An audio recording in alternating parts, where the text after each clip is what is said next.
পড়ে শোনাচ্ছি একটি পলিটিক্যাল থ্রিলারের শেষাংশ। মানে এই ভিডিওর মাধ্যমেই এই থ্রিলারটি শেষ হয়ে যাবে। নাম দ্য কিলার আউটসাইডার। লিখেছেন যুবক অনার্য। জরির মোবাইল নাম্বার একসময় দীর্ঘ সময় ধরে রাজুর মনে ছিল, কিন্তু এখন আর মনে নেই। বিয়ের পর জরি আর কোনোদিন রাজুকে ফোন করেনি। ফোন না করাই স্বাভাবিক। রাজুও প্রত্যাশা করে না যে জরি তাকে ফোন দিবে। তবে মাঝে মাঝে জরিকে রাজুর তীব্রভাবে মনে পড়ে। তখন রাজুর কেমন যেন একটা অনুভূতি হয়। জরির বিষয়ে রাজুর মনে কি কোনো অপরাধবোধ কাজ করা উচিত? রাজু নিজেকে প্রশ্ন করে। জরি রাজুকে একদিন ফোনে আই লাভ ইউ বলেছিল। রাজু তার উত্তরে কিছুই বলেনি, কিন্তু কথা হতো প্রায় প্রায় দিন। জরি কি ধরে নিয়েছিল যে যেহেতু কথা হয় সেহেতু রাজুও তাকে ভালোবাসে? আসলে রাজু তখন ওই সময়গুলোতে বুঝতে পারেনি যে জরির জন্য তার মনেও একটা অনুভূতি ছিল, আর সেই অনুভূতিটাকেই প্রেম বলে অভিহিত করা যায়। অনেকদিন পরে রাজু টের পেয়েছিল যে জরির সঙ্গে রাজুর যে সম্পর্ক পরস্পরা, সেই সম্পর্কটা ছিল প্রেমের। কিন্তু রাজু বোঝেনি, আর বোঝেনি বলেই জরিকে আষ্টেপৃষ্ঠে জড়িয়ে রাখেনি। আর ঠিক সেই কারণেই জরির প্রেম হয়ে যায় অন্য একজনের সঙ্গে। কিন্তু রাজু তো বুঝতো জরি তাকে ভালোবাসে, কারণ জরি তো মুখ ফুটেই বলেছিল আই লাভ ইউ। তাহলে রাজু কেন সেদিন জরিকে জড়িয়ে নেয়নি জীবনের অথই জলে? তবে কি রাজুর কাছে কোনোই মূল্য ছিল না জরির প্রেমানুভূতির? এইসব কথা ভেবে রাজু কোনো মীমাংসিত অবস্থানে পৌঁছতে পারে না। এখন এই মধ্যযামে রাজুর মনে পড়ছে কত কত মধ্যরাত, রাতের পর রাত জরির সঙ্গে কেটে গেছে এসএমএস খেলা। আহা, কি স্বর্গীয় সেই দিনগুলি! সোনালি সোনালি চিল শিশির শিকার করে নিয়ে গেছে তারে।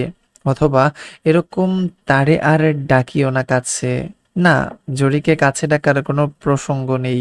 তবে জরি চলে যাবার পর আর কারোর প্রতি রাজুর প্রেম টেম রকমের কোনো ফিলিংস হয়নি। এখন দিনকাল কেটে যাচ্ছে যেন যেন বা ঘটনাবিহীন।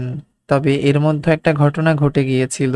সুরমি নামের একটি মেয়ে রাজুর লেখা পড়ে রাজুকে প্রায় নক করে আসছিল। মেয়েটি টিনেজার। মেয়েটির সঙ্গে রাজুর বেশ সখ্য হয়ে গেছে। রাজু সুরমিকে তুমি থেকে তুই সম্বোধনে নিয়ে এসেছে। গতরাতে সুরমিকে রাজু স্বপ্নের মধ্যে দেখতে পেল। স্বপ্নের ঘোর এখনো মাথায় গেঁথে আছে। ফোন করে সুরমিকে রাজুর বলতে ইচ্ছে হচ্ছে, সুরমি, তোকে গতকাল স্বপ্নে দেখলাম। সুরমি বলবে কি দেখলেন, কি দেখেছে সেটা সুরমিকে বলা যাবে না, মিথ্যে করে বানিয়ে বলতে হবে। দেখলাম তুই আমি মুখোমুখি বসে। তুই পরে আছিস একটি নীল শাড়ি। তুই খুব হাসছিলি। তোকে মেঘমালার মতো শুভ্র মনে হচ্ছিল। হঠাৎ তোর মোবাইল বেজে উঠল। চৌধুরী অবিনাশ নামে কেউ একজন ফোন করেছে। আমি বললাম অবিনাশকে চিনি না। তাহলে ফোন করেছে কেন? প্রায় ফোন করে। মানে কি? মানে তো উনি জানেন।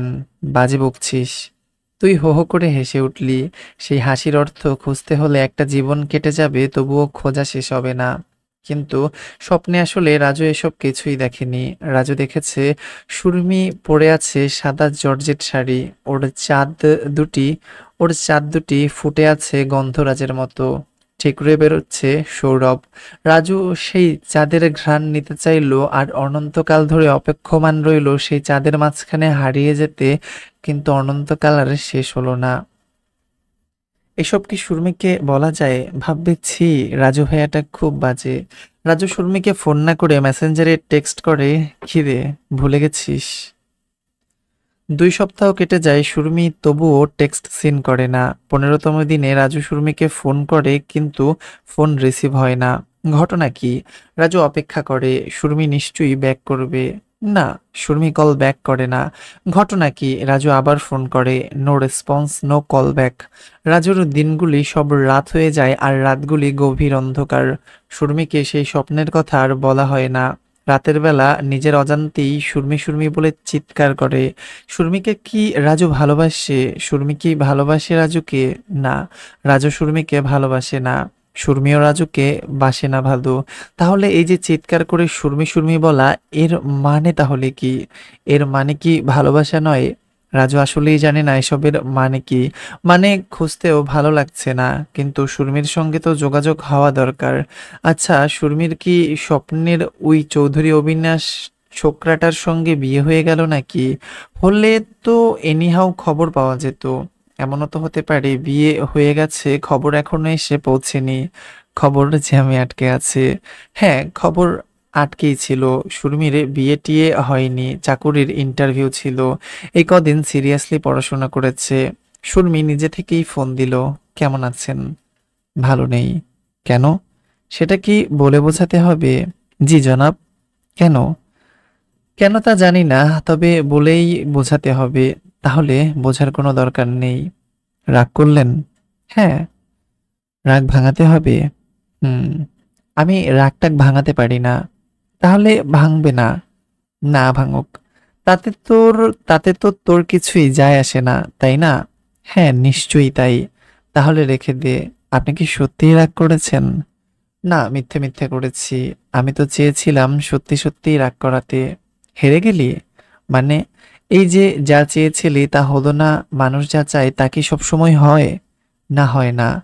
তাহলে মাঝে মাঝে তো হেরে যেতেই হবে, তাই না? হ্যাঁ, তাই। তবে কিছু না। কিছুই না? কিচ্ছু না? তোমাকেই, শুধু তোমাকেই। বুঝিনি। এটা কবিতার লাইন। কোন কবিতা? তোমাকে। শুনবি? শোনা যায়। খুব একটা ইচ্ছে না থাকলে শোনার দরকার নেই। আহা, বড্ড তেনা পেঁচাচ্ছেন। ওকে শোনাচ্ছি। ভালো লাগে না, কিচ্ছু ভালো লাগে না। আমাকেও না। তোমাকেই, শুধু তোমাকেই। ভালোই। ভালো মন্দ শুনতে চাইনি। আবার তেনা পেঁচাচ্ছেন। তেনা পেঁচানোই ছিল। রাখছি। সুরমি ফোনটা রেখে দিল। সেই স্বপ্নের ঘোর রাজুর এখনো কাটেনি। এখনো রাজু গন্ধরাজের মাতাল মাতাল সৌরভ পায়। এখনো সুরমির ৩৬ চাঁদের মাঝখানে অনন্তকাল হারিয়ে যেতে চায়, কিন্তু অনন্তকাল শেষ হয় না। তারপর একদিন আশ্বিনের দিনে একদিন আশ্বিনের রাতে যখন পৃথিবীর জ্যোৎস্না সবচেয়ে গাঢ়, সুরমির ফোন। ওর মনটা কি কারণে খুব ফুরফুরে চনমনে। কথা বলতে বলতে সুরমি কোথায় কোন গহনে হারিয়ে যাচ্ছিল, এবং ক্রমাগত হারিয়ে যেতেই চাইছিল। সুরমি আর রাজুর কথোপকথন সীমা লঙ্ঘন করে যাচ্ছিল। যদিও সীমা বলে কিছু নেই, তাই সীমা লঙ্ঘন কথাটাও বাতুলতা। রাজু সাহস করে সেদিনের সেই স্বপ্নের কথা সুরমিকে হুবহু বর্ণনা করে দেয়। যদিও যদিও মনে মনে রাজু ভয় পাচ্ছিল যদিও মনে মনে রাজু ভয় পাচ্ছিল সুরমি না তাকে আবার নক আউট করে দেয়। কিন্তু পর- সুরমি পরিবর্তে রাজুকে যেন কিছুটা দিয়ে প্রশ্রয় দিয়ে যায়। রাজুও বসতে দিলে খেতে চায়, খেতে দিলে শুতে চায় পদ্ধতিতে এগিয়ে যায়। এক সময় রাজু সত্যি সত্যি সুরমির ৩৬ ইঞ্চির ঘ্রাণ নিতে নিতে ৩৬ ইঞ্চির খুব মধ্য ডুবে যায়, হারিয়ে যায়, হারাতেই থাকে। সুরমিও রাজুকে হারিয়ে যেতে বলে, খুব বেশি ডুবে যেতে বলে। তারপর আহা তারপর একদিন আশ্বিনের রাতে যখন পৃথিবীর জ্যোৎস্না সবচেয়ে গাঢ়, সুরমির বিয়ে হয়ে গেল কোনো এক চৌধুরী অবিনাশের সঙ্গে। যদিও রাজু কখনো প্রেম নিবেদন করেনি সুরমিকে, সুরমিও রাজুকে। তবে ওর বিয়েতে কেমন একটা ধাক্কা লাগে রাজুর। সুরমিরও কি সেরকম? নাকি চৌধুরী অবিনাশকে নিয়ে সে অবলীলায় ডুবে যায় আশ্বিনের রাতে? অবিনাশও হারিয়ে যায় ৩৬ ইঞ্চি চাঁদের গহীনে। হ্যাঁ, হারিয়ে তো যাবেই। চৌধুরী ছোকরা যে ওর হাজবেন্ড, ওর প্রতিটা অস্থিমজ্জা নিংড়ে নেবার সে একমাত্র অধিকর্তা। যাক না, ওরা গভীর করে ডুবে যাক প্রতিটি ক্ষণ। রাজুর তাতে কি? রাজু আর সুরমিও তো কত রাত, কতদিন, কত বিষণ্ণ দুপুরে ডুবে গিয়েছিল দুজন দুজনার অস্থিমজ্জায়, অস্থিমজ্জার ভেতর। কিন্তু ওইভাবে ডুব সাঁতারের পরও প্রেম নিবেদন করেনি রাজু সুরমিকে, সুরমি রাজুকে, পরস্পরকে। তাহলে ওই সব ডুবে যাবার মানে কি দাঁড়ায়? ব্যাখ্যাই বা কি? ব্যাখ্যা কি একই রকম, যে প্রেম মানেই শরীর নয়? যদি তাই হতো তাহলে সুরমি আর রাজুর মধ্যে প্রেম হয়ে গিয়েছিল। শরীরের শরীরে মিশে গিয়েও প্রেম হয় না, আবার অনন্তকাল না দেখে না ছুঁয়েও প্রেম হতে পারে। কিন্তু না দেখে না ছুঁয়ে এইসবও রাজুর কাছে কেমন আতলামো মাতলামো আর বিচ্ছিরি লাগছে। বিতর্ক আর ডিসকোর্সের তবুও কি শেষ আছে? মুখ ফুটে বললেই কি প্রেম? সবকিছু কি মুখে বলতে হয়? বুঝে নিতে হয়। হায়, কি বুঝে নিয়েছিল রাজু? সুরমিই বা কি বুঝেছিল? তবে কি তারা বুঝে নিয়েছিল তাদের সেই প্রেম ছিল শরীরী প্রেম? আবারও সেই বিতর্ক, সেই ডিসকোর্স। শরীর ছাড়া কি প্রেম হয়? প্লেটোনিক বা পেত্রাকার্ন প্রেম বললে কি আদৌ কিছু হয়?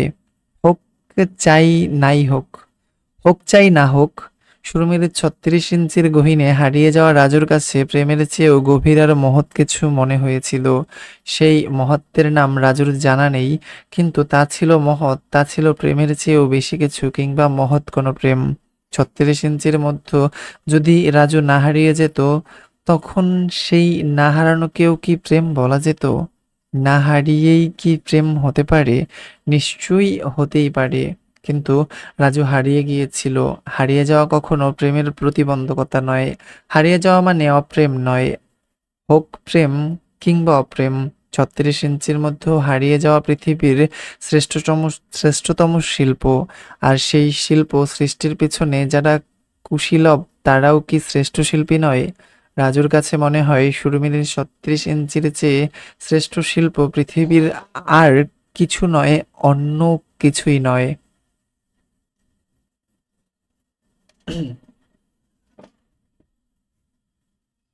সেই যে একদিন একটা ফোন কল এলো, রাজুকে জিজ্ঞেস করলো আপনি কি রাজু আহমেদ কিনা। সেই ফোনটা আবার এলো। রাজুকে বলল কারওয়ান বাজার হোটেল মারমাতে দেখা করতে, লেখালেখি নিয়ে কথা বলতে চায়। রাজু নির্ধারিত দিনে হোটেল মারমাতে ওই লোকের সঙ্গে দেখা করলো। লোকটির নাম সুবিমল, দেশের শীর্ষস্থানীয় দৈনিক সাংবাদিক। সুবিমল রাজুকে একটি বিশেষ বিষয়ে আর্টিকেল লিখবার অফার দিল। বিশেষ বিষয়টি ছিল রাজনৈতিক। রাজু কেমন যেন এক বিপদের গন্ধ পেল। সুবিমলের প্রস্তাব প্রত্যাখ্যান করে রাজু বলল, আমি তো আসলে রাজনীতি নিয়ে খুব একটা লিখি টিখি না। আপনি আমাকে সময় দিন, আমি ভেবে জানাবো। সেদিনের মতো আলোচনা সেখানেই শেষ। পরে রাজু জেনেছিল সুবিমলকে সুধিন্দাই রাজুর নাম্বার দিয়েছিল, আর সুবিমল প্রথমে সুধিন্দার কাছেই লেখাটা চেয়েছিল। সুধিন্দা ব্যস্ততা দেখিয়ে সুবিমলের কাছে রাজুকে গুছিয়ে দিতে চেয়েছিল। রাজু কিছুটা অবাকও হয়েছিল, কারণ সুধিন্দা কোনো রাজনৈতিক লেখা রাজুকে লিখতে বলবে, এটা রাজুর ধারণার বাইরে ছিল। রাজুর মনে প্রশ্ন উকি দিল, সুধিন্দা লিখতে চাননি বলেই কি রাজুর কাছে লেখাটা গুছিয়ে দিতে চেয়েছিল, নাকি অন্য কোনো কারণ আছে? ধ্যাত, এত কিছু ভেবে মাথা হ্যাং করে লাভ কি? দিলুরাজ সারাদিন কেটেছে তুমুল ব্যস্ততায়। রাতের খাবার শেষ করে ঘুমোতে যাচ্ছিল, এমন সময় রাহিমা বেগমের ফোন। হ্যালো আপা, তুমি এক্ষুনি বাসায় চলে আসো। লিকুর চায়ের দোকান থেকে উত্তর দিকে ৩ মিনিটের দূরত্বে আমার গাড়ি অপেক্ষা করছে। ওকে আপা, আমি আসছি। উপায় নেই, আপার ফোন। দিলুকে যেতেই হবে। দিলু ৩৫ মিনিটের মধ্যে রাহিমা বেগমের বাসায় পৌঁছে গেল। দিলু, জি আপা। খেলা ফাইনাল? জি আপা। কিন্তু এখন নিয়ে খুশি হবার কিছু নেই। তা তো বটেই। আগে অপারেশন সাকসেসফুল হোক, তারপর দেখা যাক কি হয়। তারপর দেখা যাক কি হয়। দাদা যেভাবে বলে গেছেন অপারেশন ঠিক সেভাবেই করতে হবে, বুঝছো? জি। দাদা মানে অজিত দেবনাথ রহিমাকে সমস্ত প্ল্যান বুঝিয়ে দিয়ে গেছে। সেদিন মনীষার সঙ্গে ভরপুর মাস্তি করে সকালবেলা নাস্তার টেবিলে অজিত দা বেশ ফুরফুরে। রহিমা বলল, দাদা কেমন কাটলো সময়? কোনো কষ্ট হয়নি তো? আরে কি যে বলো, কষ্টের তো প্রশ্নই আসে না। স্বর্গের এমন অস্পরা এবং স্বর্গদেবী পেলে কোথায়? দেশ থেকে এনেছি দাদা। সাব্বাস, অনেকদিন হলো এরকম কোনো দেবীকে পুজো দেইনি। রহিমা বেগম দারুণ খুশি। যাক, দাদাকে তাহলে মনীষা সুখ দিতে পেরেছে। মনে মনে রহিমা বলে, মনীষা তোকে আরো খেলতে হবে, প্রস্তুত থাকিস, সমস্যা নেই, তোকে পুষিয়ে দেব। কিন্তু মুখে বলল, দাদা হাতে সময় কম, আপনিই চলে যাচ্ছেন, কি করব বলো? টাইট টাইট স্ক্যাজুল, হ্যাঁ, কি করব বলো, টাইট স্ক্যাজুল। আর আমাদের হাত পা বাঁধা, তুমি তো জানোই, কর্তার ইচ্ছায় কর্ম। বাই দা ওয়ে, অপারেশন সাজানো হয়েছে জাহাজে। জি দাদা। জেন প্রথমে ভেবেছিল বম্বিং করে জাহাজ উড়িয়ে দেবে, কিন্তু তাতে ঝুঁকি বেশি। তাছাড়া জনমনে সন্দেহ তৈরি হবে, অবিশ্বাসযোগ্য মনে হবে, নিখুঁত হবে না। রহিমা কেমন টানটান উত্তেজনা অনুভব করছে, মনে মনে বলছে, ধ্যাত, এত বর্ণনা মার্কা পেঁচালের দরকার কি? ডাইরেক্ট আসল ঘটনা বললেই তো হয়। মুখে বলল, এক্স্যাক্টলি দাদা, আমিও তাই মনে করি। গুড। প্ল্যান পরিবর্তন করে জাহাজডুবি করা হয়েছে। রহিমা আঁতকে উঠল, বলতে চাইলো, দাদা আমার ভয় করছে, কিন্তু বলল না। কারণ ভয়ের কথা বললে দাদা ভাববেন রহিমা কাঁচা প্লেয়ার, রহিমাকে দিয়ে হবে না। কিন্তু রহিমা যে কাঁচা খেলোয়াড় নয়, তা রহিমার চেয়ে আর কে ভালো জানে। দাদা বলে চললেন, এখন ডিপেন্ড করছে পুরো বিষয়টি তুমি আর তোমার লোকেরা কিভাবে ডিল করবে, কিভাবে সাকসেস করবে, সেটা তোমার ব্যাপার। অপারেশন সাকসেস হলে বাকি দায়িত্ব আমাদের, সেটা আমরা আমাদের মতো করে নেব। রহিমা অভয় দিয়ে বলল, দাদা আপনি নিশ্চিত থাকুন, কোনো ভয় নেই। আমার লোকেরা একের লোক, তাজা রক্ত পান করতে তাদের কণ্ঠ একটুও কাঁপে না। এটা আমি বিশ্বাস করি রহিমা, আর গত রাতেই আমি তা টের পেয়েছি। আমি খুব শীঘ্রই আবার আসবো। মনীষার বেদিতে আমার আরেকবার পুজো দিতে হবে, ওকে তৈরি রেখো। আপনার জন্য স্পেশাল ঠাকুর আপনার মতো স্পেশাল ঠাকুরের জন্য মনীষার মন্দির অল টাইম রেডি দাদা। রহিমা আর অজিত দেবনাথ দুজনেই হো হো করে হেসে উঠে চিয়ার্স করে। তারপর সেদিন বাকি প্ল্যান বুঝিয়ে দিয়ে অজিতদা চলে যায়। দিলুকে 25 মিনিটের মধ্যে রহিমা সব বুঝিয়ে বলল। দিলু বলল, আমি তাহলে সব রেডি করছি, আপনি ইশারা করলেই খেলা শুরু হয়ে যাবে। আপনার ইশারার অপেক্ষায় রইলাম। রহিমা বেগম বলল, গুড। দিলু একটা চেক নিয়ে চলে গেল। আজ টিটুর বাসায় পার্টি। টিটু লন্ডন চলে যাচ্ছে, ভালো একটা স্কলারশিপ পেয়েছে। জিলম সন্ধ্যার কিছু পরে রওনা হলো। টিটুর বাসায় পৌঁছে জিলম টিটুর বাসায় জিলম পৌঁছে দেখে এখনো কেউই আসেনি। জিলম টিটুকে বলল, কিরে দেরি কেন? আমি একাই, এখন পর্যন্ত কেউ এলো না, বিষয় কি? টিটু বলল, আমি তোকে একটু আগেই আসতে বলেছি, বাকিরা পরে আসবে। তোর সাথে আমার কিছু কথা আছে, তাই তোকে আগে আসতে বলেছিলাম। জিলম একটু অবাক হলো, জিলমের সঙ্গে টিটুর কি এমন কথা থাকতে পারে। জিলম ভেবে টেবে কিছুই পেল না, শুধু বলল, লোকজন এসে পড়বে, কি বলবি বলে ফেল। টিটু জিলমকে বেডরুমে নিয়ে গেল। টিটু বলল, বেডে বস। জিলম বেডে উঠে বসলাম। এবার বল। টিটু শুরু করলো। জিলম, শুনছি, বল। আমি দেশের বাইরে চলে যাচ্ছি বলে ভাবিস না আমি পালিয়ে যাচ্ছি। আমি আসলে যাচ্ছি মূলত যতটা পড়াশোনার জন্য ডিগ্রি নেওয়ার জন্য, তার চেয়ে বেশি হলো আমি বিদেশ বিভুঁইয়ের রাজনীতি, অর্থনীতি, সমাজনীতি, শিক্ষা, সংস্কৃতি নিজের চোখে দেখে এসে তারপর এই দেশে রাজনীতি করতে চাই। আমাদের দেশের কালচার আমি আপাতমস্তক সুস্থ ধারায় নিয়ে আসতে চাই। আর এই ব্যাপারে আমার প্রধান ভরসাই হলি তুই। যাবার আগে তোকে শুধু এতটুকু বলবো, ক্ষমতা চিরস্থায়ী নয়। আজ হোক কাল হোক ক্ষমতা চেঞ্জ হবে। তুই যদি জনগণের পক্ষে কাজ করিস, জনগণের সঙ্গে থাকিস, জনগণ তোর সঙ্গে থাকবে। আবার পোল্টি নিলে জনগণও পোল্টি নিবে। আসলে এসব কিছুই আসলে এসব কিছুই তুইও জানিস। আমার অনুরোধ হলো, এসব মেনে চলিস। উপদেশ দিচ্ছিস? উপদেশ না, অনুরোধ। অন্য কেউ হলে এসব দাদাগিরি জিলম মেনে নিত না। অন্য কেউ জিলমকে এসব বলার এমন সাহসও পেত না। কিন্তু টিটুর বিষয়টা আলাদা। টিটু যখন খুব ছোট, তখনই ওর বাবা মারা গেছে। টিটুর মা খুব স্ট্রাগল করে ওকে বড় করেছে। স্কুল জীবন থেকে টিটু জিলমের বন্ধু। টিটু ছিল বরাবরই ক্লাসের ফার্স্ট বয়। পড়াশোনায় জিলমকে টিটু অনেক সহযোগিতা করেছে। এসব ঋণ তো আর ভুলবার নয়। জিলম হয়তো ভালো মানুষ নয়, কিন্তু অতটাও খারাপও সে নিজেকে মনে করে না। যদিও এদেশে যারা রাজনীতি করে তাদেরকে যে জনগণ মানুষই মনে করে না, এ তথ্য জিলমেরও অজানা নয়। জিলম কথা না বাড়িয়ে বলল, ওকে বন্ধু, আই মাস্ট টাইম কি লিখছে, দাঁড়ান ওয়েট।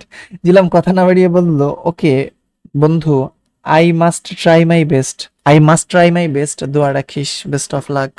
টিটু কিছু বলতে যাচ্ছিল, কিন্তু বলতে পারলো না। ওর চোখের কোণে পানি চিকচিক করছে। জিলামেরও কষ্ট হচ্ছিল, কিন্তু চোখে জল এসে যাবে এমন তোর সফট জিলম নয়, এদেশের রাজনীতিবিদ বলে কথা। কিন্তু না, টিটুকে অবাক করে দিয়ে জিলমের চোখের কোণেও দেখা গেল চিকচিক করছে জল, যার আসলে কোনো রং নেই। সুদিনদার হাতে যার আসলে কোনো রং নেই। এরপরে হচ্ছে অন্য জায়গায় চলে গেছি।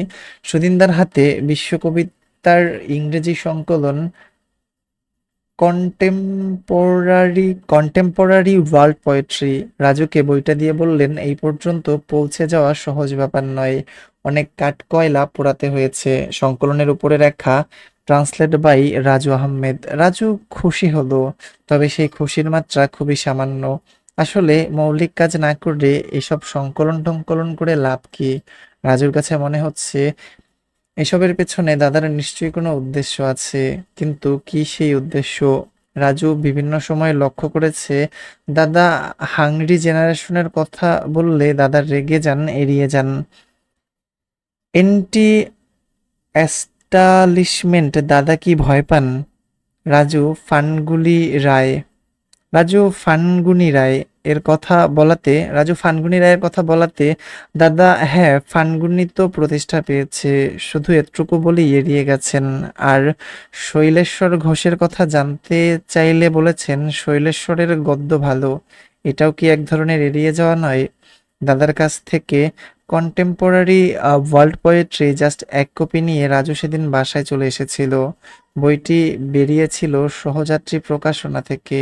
কিছুদিন পর প্রকাশক স্ট্রোক করে প্রচণ্ড অসুস্থ হয়ে পড়েন। ক্রমশ শরীর প্যারালাইজড হতে থাকে। তিনি প্রকাশনা আর চালাতে না পেরে বন্ধ করে দিয়েছিলেন। আর বাংলাদেশের কথা যদি বলতে হয়, তবে বলতে হবে এখানে প্রকাশনা এখনো ইন্ডাস্ট্রি হয়ে ওঠেনি, হয়ে উঠবার তেমন সম্ভাবনাও নাই। আজকাল তো যাতা বই মার্কেট পাচ্ছে। রবীন্দ্রনাথ এখন জল বিয়োগ করতে এসেছিলেন রবীন্দ্রনাথ এখানে জল বিয়োগ করতে এসেছিলেন। কুদ্দুসরে কুত্তায় কামড়াইছে, আজ জরিনার মন ভালো নেই, মর্জিনা তুই এত বেশরম ক্যা, পদ্ম তুই জামাইয়ের বাড়ি যা, ইত্যাদি। ভাবা যায় এইসব বই সেল হচ্ছে হাজার হাজার কপি। শহীদুল জহিরের পর তেমন কোনো ক্লাসিক ঔপন্যাসিকের আবির্ভাব এ বাংলায় আজ পর্যন্ত ঘটেছে কি? মূল সমস্যা হলো এখানে ভালো ক্রিটিক নেই, তাই ভালো লেখকেরও ক্রাইসিস। সাহিত্যের জন্য অনেক কিছু করতে রাজুরও ইচ্ছে হয়, কিন্তু স্বাদ থাকলে কি সাধ্য নেই? কিন্তু স্বাদ থাকলে কি হবে? সাধ্য নেই, যেমন সাধ্য নেই জরির কাছে গিয়ে মুখোমুখি বলা, ভালোবেসেছিলাম।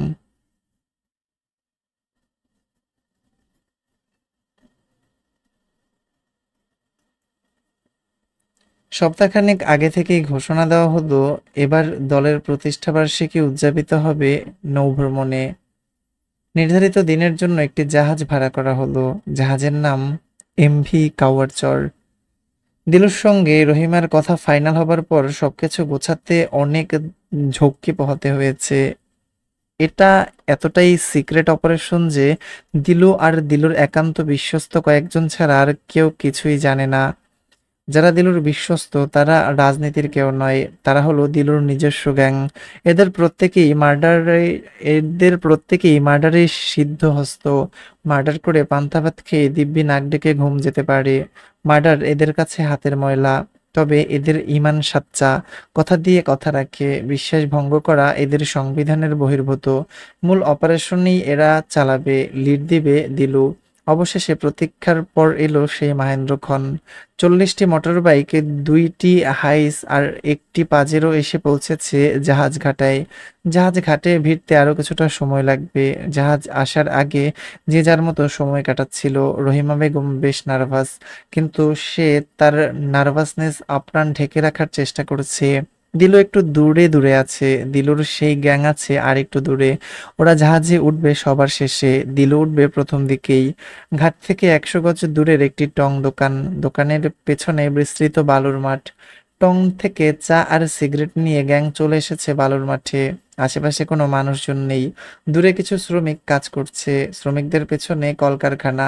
তারাও পেছনে লোক বসতি, তার তারও পেছনে লোকবসতি, তারও পেছনে পুনরায় নদী, নদীর পর গ্রাম, গ্রামের পর আবারও গ্রাম। গ্যাংটির লিডারের নাম ঠাল্লুলাল। ঠাল্লুলাল গালি ছাড়া কথা বলতে পারে না।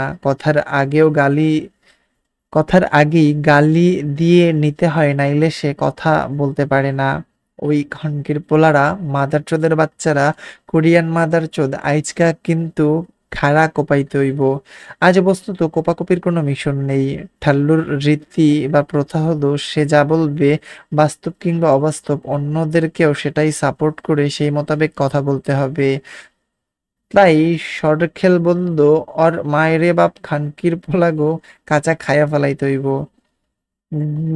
গোদা তিল্লি সরখেলকে সাপোর্ট দিয়া বলল, খানকির পোলাগো ভিত্তে ভইরা দিমু ওর মায়েরে বাপ।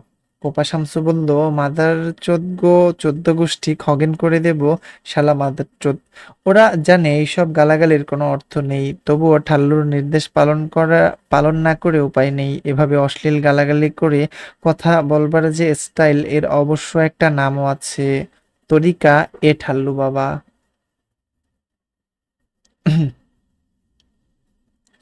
টিটুকে বিদায় জানিয়ে টিটুকে বিদায় দিয়ে জিলম সেদিন বাসায় ফিরেছিল অনেক রাতে। এই দীর্ঘ সময় সে কি করেছিল? সে তো চাইলেও রাস্তা ধরে হাঁটতে পারে না, চাইলেই যে কোনো দোকানে বসে চা খেতে পারে না। তাকে চলতে হয় এমনভাবে যেন সে মানুষের কাছে থাকলেও মানুষ তাকে ছুঁতে পারে না, কারণ সে একজন বাংলাদেশের রাজনীতিবিদ। সে নেলসন ম্যান্ডেলা কিংবা হো চি মিন নয়, সে আসলে একজন সাধারণ মানুষের চেয়েও বেশি সাধারণ, কারণ সাধারণ মানুষ এমন অনেকেই অনেক কিছু করতে পারে যা সে পারে না। যা করার সক্ষমতা সত্যিই তার নেই। সে এসব কিছুই বোঝে। সে বুঝতে পারে টিটু তাকে কি বোঝাতে চেয়েছিল, কিন্তু সে যা, সে তো তাই।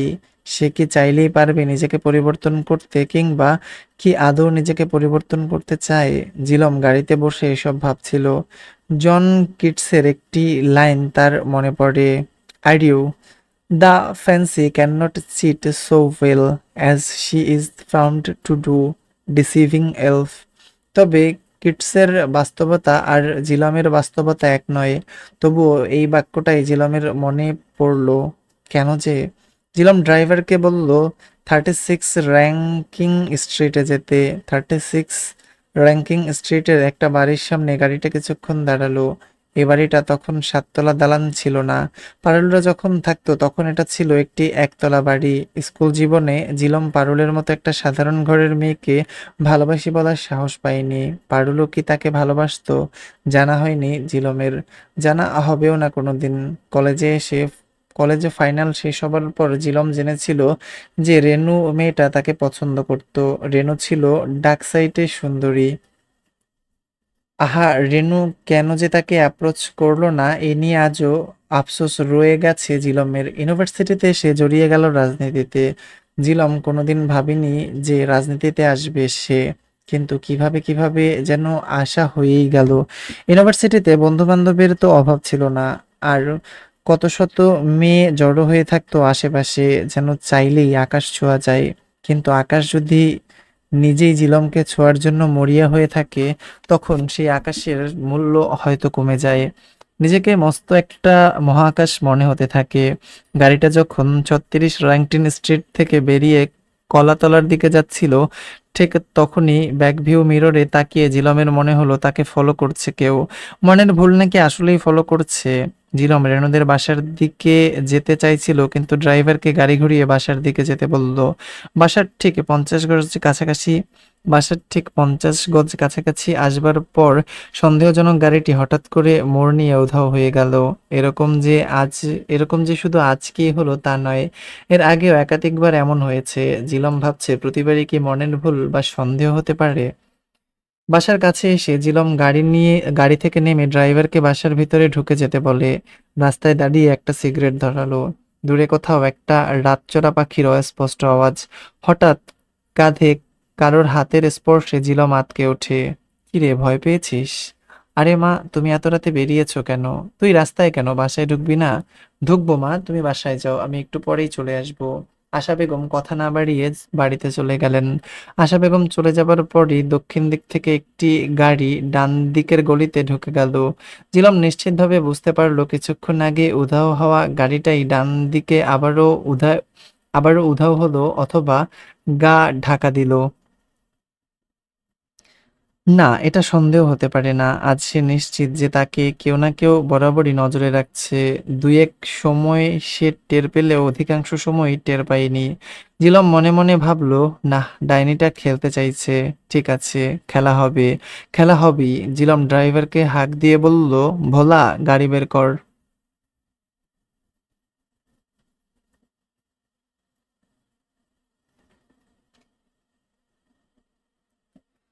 এমভি কাওয়ারচর ঘাটে এসে ভিড়েছে। সবার আগে উঠল রহিমা বেগম, সঙ্গে কয়েকজন নেতা, তারপর অন্য সবাই।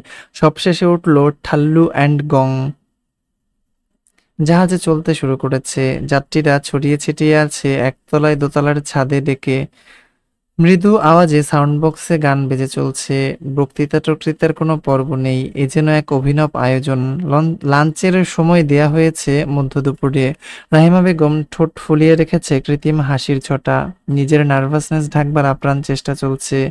হঠাৎ হঠাৎ একটু আনমনা হয়ে যাচ্ছে, কিন্তু তার এই আনমনা ভাব শুধু একজন ছাড়া আর কেউ টের পাচ্ছে না।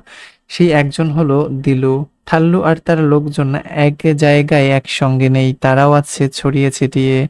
সময় হলে তারা চলে আসবে জায়গা মতো। রহিমা বেগম দিলুকে ইশারা করলেন। ইশারার কোড হলো, রহিমা বেগম পার্স থেকে টিস্যু নিয়ে ঘাম মোছার ভঙ্গিমায় মুখমণ্ডল মুছে নদীর জলে ফেলে দিবেন। তিনি পরপর ২টি টিস্যু ২ বার ব্যবহার করবেন। দিলু ইশারা পেয়ে দেবরাতিকে বলল খাবারের ঘোষণা দিতে। দেবরতী মিহিন কণ্ঠে ঘোষণা দিল, সুপ্রিয় অতিথিবৃন্দ, আনন্দময় ভ্রমণে সকলকে স্বাগতম। কিছুক্ষণের মধ্যেই পরিবেশিত হতে যাচ্ছে মধ্যাহ্নভোজ। যথাসময়ে অংশগ্রহণের জন্য সকলের প্রতি বিনীত অনুরোধ রইল। আজকের মনোরম আয়োজনে আমাদের সঙ্গে থাকবার জন্য অশেষ ধন্যবাদ। ভোজ শুরু হয়ে গেছে। আর এক একজনকে দেখে মনে হচ্ছে যেন হাজার বছর ধরে উপোস, নাক ডুবিয়ে খাচ্ছে। সবাই দেখছে রহিমা বেগম খেতে না বসে খাবারের তদারকি করছেন, কিন্তু রহিমা বেগম ছাড়াও যে আরো কয়েকজন খাবারের টেবিলে অনুপস্থিত তা কেউই খেয়াল করেনি। করবার কথাও নয়, কেননা বিষয়টির মধ্যে কোনো অস্বাভাবিকতা নেই। সবাই একসঙ্গে খাবেই এমন তো কথা নেই। ২-৪ জন অনিবার্য কারণে পরে খেতেই পারে, খুব স্বাভাবিক। তাই এসব কারোর ভাবনার বিষয় নয়। ভাবনার বিষয় হলো, জাহাজের ক্যাপ্টেন মনে হয় কোনো কিছু আঁচ করতে পেরেছে। আর এই বিষয়টি পরিষ্কার টের পাচ্ছে দিলু। দেবরাতিকে দিলু বলল, তুমি একটু ক্যাপ্টেনের কক্ষে গিয়ে ক্যাপ্টেনকে সময় দাও। ক্যাপ্টেনের কক্ষে কেন যেতে হবে বুঝতে না পেরে দেবরতী প্রশ্ন করল, কেন? হাতে গোনা কয়েকজনের বাইরে যারা অপারেশন সম্পর্কে কিছুই জানে না, দেবরতী তাদের মধ্যে একজন। মেয়েটার জন্য ওই মুহূর্তে দিলুর বড্ড মায়া হলো, কিন্তু মায়া করার সময় এখন নয়। ঘটনা ঘটিয়ে ফেলতে হবে খুব দ্রুত, যেহেতু অপারেশন প্রায় শুরু হয়ে গেছে। যে যার মতো পজিশন নিয়ে নিয়েছে। মনের মধ্যে একটা অজানা সন্দেহ উকি দিল দেবরতী যেন কথা না বাড়াতে পারে, এজন্য দিলু বলল, ম্যাডাম, আমাকে আমাকে বলতে বলল, তাই আমি তোমাকে বললাম। কেন যেতে হবে আমি জানি না, এখন তোমার ইচ্ছা। গেলে যাবে, না গেলে নাই। ম্যাডামের কথা বললে না যাওয়ার উপায় নেই। অগত্যা দেবরতীকে যেতেই হলো। অল্প কিছুক্ষণ পর দিলু আবিষ্কার করলো চালে ভুল হয়েছে। ক্যাপ্টেন ছোকরা বড্ড শেয়ানা। দেবরতী কক্ষে প্রবেশ করায় ক্যাপ্টেনের সন্দেহ আরো ঘনীভূত হয়েছে। দিলু ঠাল্লুকে ফাইনাল সিগন্যাল দিয়ে দিল। দিলুর সিগন্যাল পেয়ে ঠাল্লু অ্যান্ড গং ১১ মিনিটের মাথায় জাহাজে পানি ঢুকবার সমস্ত ব্যবস্থা ফাইনাল করে ফেললো। জাহাজে পানি ঢোকা শুরু হয়ে গেছে, আর এক মুহূর্ত দেরি করা যাবে না। দিলু ক্যাপ্টেনের কক্ষে প্রবেশ করে দেবরতীকে ইশারায় চলে যেতে বলল। দিলুর চেহারায় এমন একটা কিছু ছিল যা দেখে দেবরতীর মনে হয় একটু অপ্রস্তুত হয়েই কক্ষ থেকে বেরিয়ে গেল। কক্ষে দিলুর প্রবেশ ও দেবরতীর প্রস্থান এত দ্রুত ঘটল যে ক্যাপ্টেন কিছু বুঝে উঠবার আগেই টের পেল তার মাথার পেছন দিকটা ছুঁয়ে আছে স্বয়ংক্রিয় মেশিনের নল। দিলু বলল, কোনো শব্দ হবে না, জাহাজ চলতে থাকবে মাঝদরিয়া বরাবর। ক্যাপ্টেন অবাক হচ্ছে এই ভেবে যে অনুষ্ঠানের জন্য জাহাজ ভাড়া করা হয়েছে, এখানে এমন অদ্ভুত ঘটনা ঘটার তো কারণই নেই। যদি ডাকাত পড়তো তাও যুক্তি ছিল, কিন্তু এখানে তো সবাই স- কিন্তু এরা তো এখানে সবাই দলের লোক। ডাকাত পড়ার তো কোনো প্রসঙ্গই নেই। তাহলে বিষয়টা আসলে কি?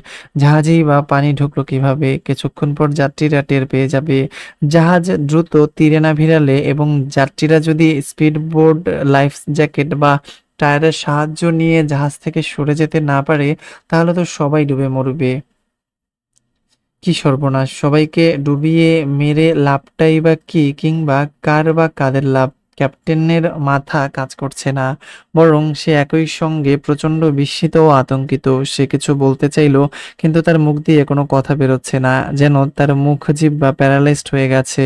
এখন আল্লাহ ছাড়া হেল্প করার আর কেউই নেই। সে মনে মনে দোয়া দুরূদ পাঠ করল। রহিমা বেগম আবার ইশারা করলেন, ইশারার কোড পানি খেতে গিয়ে একটা কাচের জগ ভেঙে ফেলা। রহিমা কাচের জগ ভাঙতে না ভাঙতেই কোথা থেকে যেন বা মাটি ফুঁড়ে জল ফুঁড়ে নদীতে জাহাজ ঘেঁষে হাজির হলো দুইটা স্পিডবোট। রহিমা সহ পূর্ব নির্ধারিত 10 জন বোটে উঠে পড়ল। সবাই ঘটনার আকস্মিকতায় হতবিম্বল। কি ঘটছে কেউ বুঝতে পারছে না, শুধু বিস্ময় নিয়ে বোকার মতো তাকিয়ে থেকে রহিমা বেগমের বোটে করে চলে যাবার দৃশ্য দেখছে, আর আতঙ্কে স্থবির হয়ে পড়েছে। একসময় সবাই টের পেল জাহাজ ডুবতে শুরু করেছে। সবাই মিলে ঝিলে চিৎকার শুরু করেছে। 2-4 জন বুদ্ধি করে ক্যাপ্টেনের কক্ষে যেতেই গুলির শব্দ।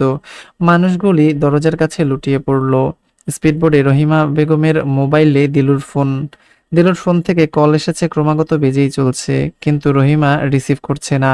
রহিমা রিসিভ করবে না, কারণ সে চায় না কেউ তার কাজের সাক্ষী থাকুক।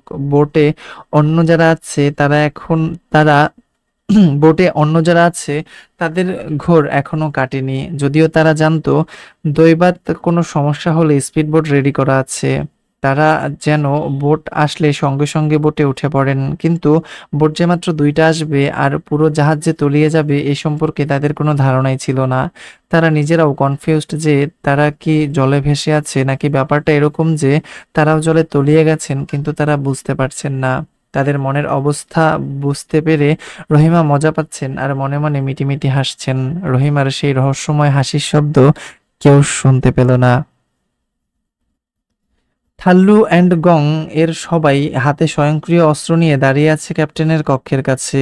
গোদা তিল্লি ঠাল্লুকে দিশেহারা ভঙ্গিমায় প্রশ্ন করল, বস, আসল খানকির পোলা কোন খানকির পোলায়? উত্তরে ঠাল্লু কিছু না বলে দিলুর দিকে পিস্তল তাক করে নিমিষেই দিলুকে ঝাঁঝরা করে দিল। সমগ্র জাহাজে কেয়ামত নেমে এসেছে, আর কিছুক্ষণের মধ্যেই সমস্ত যাত্রী নিয়ে এমভি কাওয়ারচর তলিয়ে যাবে মাঝদরিয়ায়। ক্যাপ্টেনের কানে ক্রমাগত বেজে চলছে কাসাবিনসা কবিতার সেই বিখ্যাত line, speak father, once again he cried, if I may yet be গন।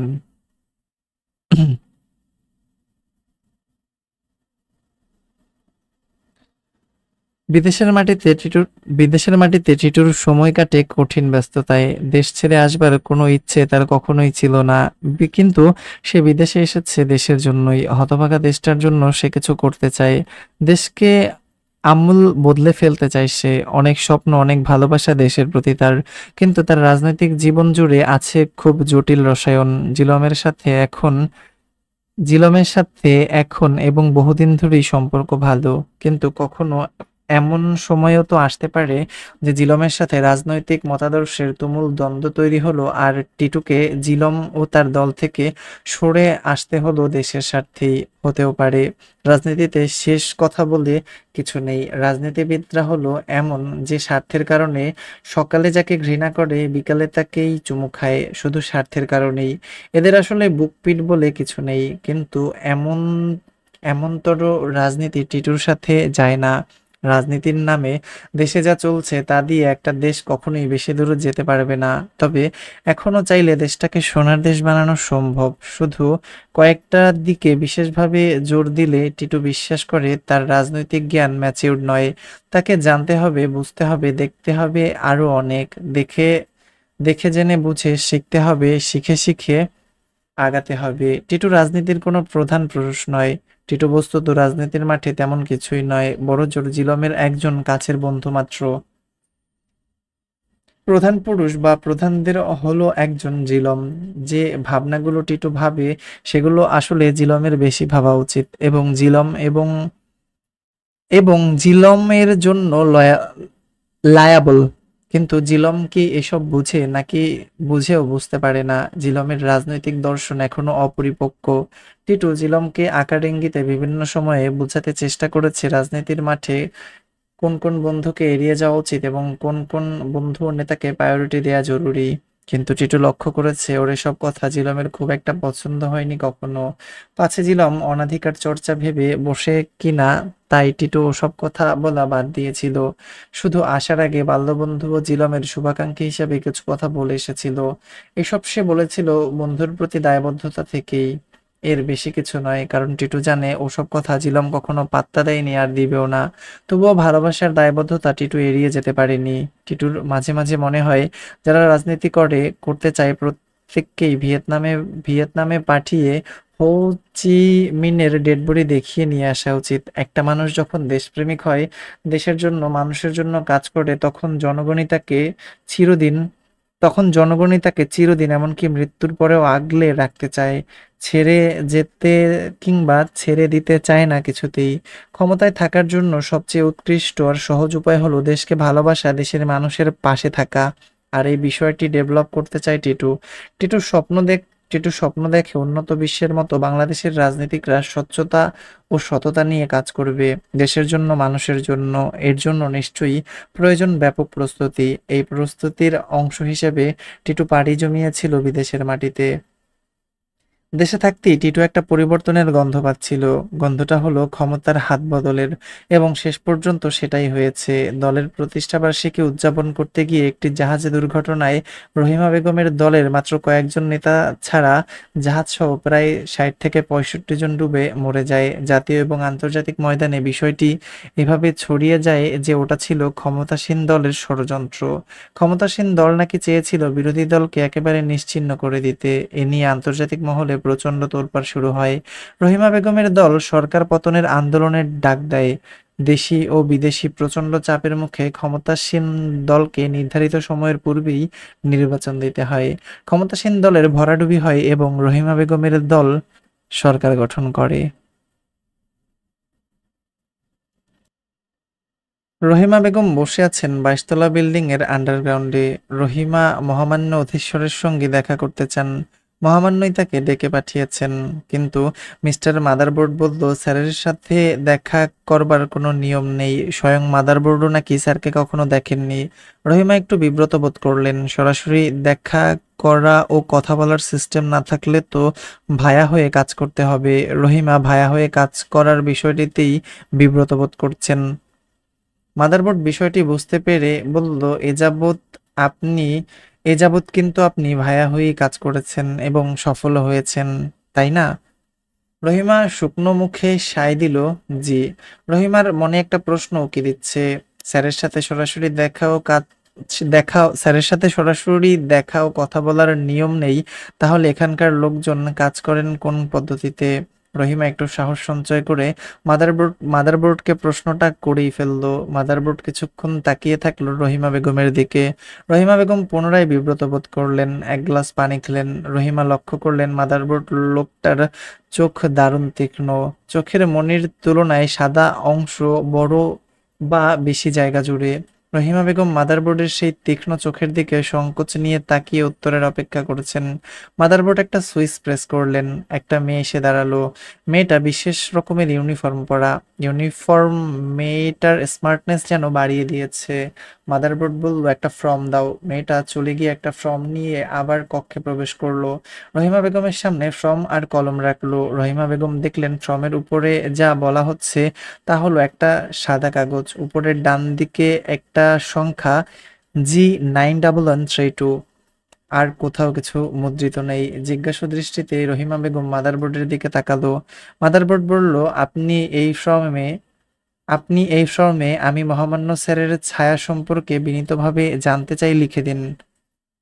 রহিমা বেগমের খুব রাগ হলো। এসব নাটকের মানে কি? রহিমা ফর্ম পূরণ করে দিলেন। পূরণ করে দেখলো মেয়েটি নেই। কখন যে চলে গেছে রহিমা বুঝতে পারেনি। মাদারবোর্ড ফর্মটি নিয়ে চলে গেল। যাবার আগে, আপনি কাইন্ডলি কিছুক্ষণ অপেক্ষা করুন, আমি আসছি বলে বৃহৎ একটি এলইডি মনিটরের সুইচ অন করে দিয়ে চলে গেল। রহিমা বেগম লক্ষ্য করলেন এই কক্ষটিতে একটি বড় টেবিল, দুইটি চেয়ার, যার একটিতে রহিমা বেগম বসে আছেন আর অপোজিটে আরেকটি চেয়ার যেখানে একটু আগে মাদারবোর্ড বসেছিল। আর দেয়ালে দুইটি মনিটর। এই কক্ষের দেয়ালগুলো কি দিয়ে তৈরি পাথর, ইট, স্টিল, লৌহ, কাঠ, প্রসেসর, উড নাকি প্লাইউড নাকি অন্য কিছু দিয়ে তৈরি? রহিমা বেগম কিছুই আঁচ করতে পারলেন না। পুরো কক্ষটাই একটা ল্যাবের মতো। টেবিল, চেয়ার সবই স্বয়ংক্রিয়। সুইচ প্রেস করলে চেয়ার টেবিল স্থান পরিবর্তন করতে পারে, যেদিকে ডিরেকশন দেওয়া হবে সেদিকেই যাবে। রহিমা বেগমের সন্দেহ হলো এই কক্ষটাও এমনকি পুরো 22 তলা বিল্ডিংটাই হয়তো এরকম স্বয়ংক্রিয়। সুইচ টিপলে হয়তো বিল্ডিংটাই স্থানান্তরিত হয়ে যাবে। বলা যায় না আকাশে উড়াল দিতে পারে। রহিমার খুব রাগ হচ্ছে। ধ্যাত, সে কি সব আজগুবি ভাবনা ভাবছে। এই বিল্ডিং লোহা না তুলা দিয়ে তৈরি, তাতে তার কি আসে যায় যত সব। রহিমা বেগম মনিটরের দিকে তাকালেন। মনিটরে ভেসে উঠেছে একটা লোক দাঁড়িয়ে আছে, লোকটির অপোজিটে একটা রোবট। রোবট আর লোকটি কথা বলছে, মুখ নড়ছে, কিন্তু সাউন্ড দেওয়া হয়নি, তাই কি বলছে বোঝার উপায় নেই। রোবট আর লোকটা কথা বলছে যে জায়গায়, সমগ্র জায়গা জুড়ে হালকা অন্ধকার। পেছনে পাহাড় না জঙ্গল বোঝা যাচ্ছে না, তবে মনে হচ্ছে যেখানে কথা বলা হচ্ছে সেটি একটি বিশাল মাঠ। মাঠে কোনো গাছপালা নেই, একটা বালুর মাঠের মতন। অনেকটা নদীতে নতুন ঝড় উঠলে যেমন হয়। রহিমার মনে হলো এটা কোনো হরর মুভি না অন্য কিছু। কিছুই তো যায় আসে না, গোল্লায় যাক। রহিমা আরেক গ্লাস পানি খেলো, আর একটু পরেই নিজের অজান্তেই সে ঘুমের মধ্যে তলিয়ে গেল। ঘুমন্ত অবস্থাতেই কেউ এসে রহিমা বেগমের চেয়ারের পেছনের দিকে একটা সুইচ প্রেস করলো। ওখানে যে একটা সুইচ আছে বোঝার কোনো উপায় নেই। রহিমা বেগমের চেয়ারটি নেমে গেল 22 ফিট নিচে। সুড়ঙ্গের মতো প্যাসেজ দিয়ে চেয়ারটি চলে গেল গো গ্রাউন্ডের যে কক্ষে রহিমা বেগমকে নিয়ে আসা হলো, সেই কক্ষটি কিছুক্ষণ আগে রহিমা বেগম যে কক্ষে বসেছিল অবিকল সেই রকম। দুইটা চেয়ার, একটা টেবিল, দুইটা মনিটর। রহিমা বেগমের ঘুম ভাঙলো। সে দেখলো তার সামনে বসে আছে মাদারবোর্ড লোকটি। রহিমা বুঝতে পেরেছে যে তিনি ঘুমিয়ে পড়েছিলেন। বুঝতে পেরে বলল, সরি, আমার একটু ঝিমুনি চলে এসেছিল। মাদারবোর্ড বলল, it's okay, no problem. Rahima Begum বলল, থ্যাংক ইউ। মাদারবোর্ড বলল, ওয়েলকাম। ইতিমধ্যে একটি মেয়ে সে টেবিলে খাবার রেখে গেছে। মাদারবোর্ড রহিমাকে বিনীত ভঙ্গিমায় খেতে অনুরোধ করলো। খাবারের দিকে ইশারা করে মাদারবোর্ড বলল, প্লিজ নিন। রহিমার কিছুই খেতে ইচ্ছে করছিল না, শুধু মনের বিরুদ্ধে সে সাদা একটা আইটেম তুলে নিল। সে প্রশ্ন করতে চেয়েছিল আইটেমটার নাম কি, কিন্তু চেপে গেল। রহিমা বলল, আপনি নিচ্ছেন না কেন? থ্যাঙ্কস বলে মাদারবোর্ড সাদা আইটেমটাই নিল।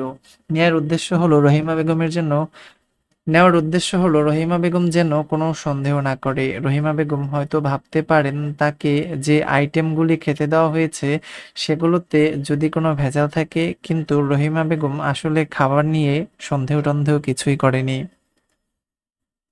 রহিমা মহামান্য স্যারের বিষয়টি মাদারবোর্ডকে স্মরণ করিয়ে দেবার উদ্দেশ্যে বলল, আপনি একটা ফর্ম ফিল আপ করতে বলেছিলেন। মাদারবোর্ড বলল, জি। আপনি স্যারের ছায়া নিয়ে জানতে চেয়েছিলেন। রহিমা বেগম মনে মনে বলল, এসব ছায়া টায়া ভড়ং, এর কোনো মানে হয় না। কিন্তু মাদারবোর্ডকে বলল, জি। মাদারবোর্ড রহিমার প্রশ্নের উত্তর না দিয়ে বলল, কিছুক্ষণ আগে মনিটরে একটা ভিডিও ক্লিপ দেয়া হয়েছিল, দেখেছেন নিশ্চয়ই? জি, দেখেছি। গুড, ওইটাই হলো স্যার, মানে স্যারের ছায়া, মানে স্যারের সঙ্গে কথোপকথন। রহিমা বেগমের চেহারার রহিমা বেগমের চেহারার কিছুই বুঝিনি, রকমের একটা ভঙ্গিমা ফুটে উঠল। মাদারবোর্ড বলল, স্যারের সঙ্গে ওইরকম পদ্ধতিতেই কন্টাক্ট করতে হয়, মানে স্যারের কথাগুলি স্যার রোবটের মাধ্যমে বলেন। রহিমার মনে পুনরায় প্রশ্ন জাগলো। কেউ না কেউ তো নিশ্চয়ই সরাসরি স্যারের সঙ্গে ডিল করেন। সেই কেউটা কে? কিন্তু রহিমার প্রশ্নটা না করে কিন্তু রহিমা প্রশ্নটা করে না, করে লাভ নেই, উত্তর পাওয়া যাবে না অধিক অধিক কিন্তু মাদারবোর্ড নিশ্চয়ই বিরক্ত হবে। রহিমা আরেকটি আইটেমের দিকে হাত বাড়াতেই মাদারবোর্ড ওই একই আইটেমের দিকে হাত বাড়ালো। রহিমার হাতের আঙুলের সঙ্গে মাদারবোর্ডের হাতের আঙুলের একটু টাচ লেগে গেল। রহিমা মাদারবোর্ডের দিকে তাকিয়ে স্পষ্ট দেখতে পেল মাদারবোর্ডের ঠোঁটে মৃদু হাসি, কিন্তু চোখ স্থির। সেই স্থির চোখের দিকে একটু খেয়াল করলেই বোঝা যায় মাদারবোর্ডের চোখের সাদা অংশের তুলনায় মনি বড় বা বেশি জায়গা জুড়ে। তাহলে এই লোকটা কে? আগের মাদারবোর্ড আর এই লোকটার চেহারা তো হুবহু এক, শুধু চোখের ওই মনি আর সাদা অংশটি আলাদা। তাহলে এখানে মহামান্য স্যার একাধিক লোকের চেহারা সার্জারি করে একই রকম বানিয়ে রেখেছেন। খাবার পর্ব শেষ করে মাদারবোর্ড মনিটরের সুইচ অন করলেন। তাকে একটি ভিডিও ক্লিপ দেখানো হলো।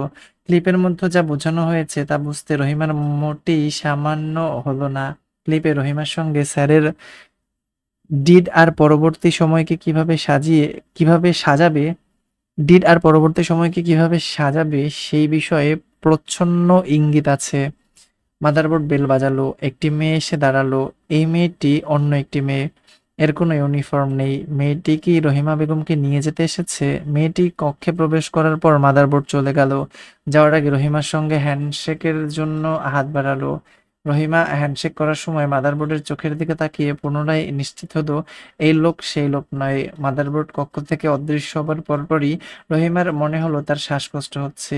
রহিমা চেয়ারের মধ্যেই অচেতন হয়ে পড়ল।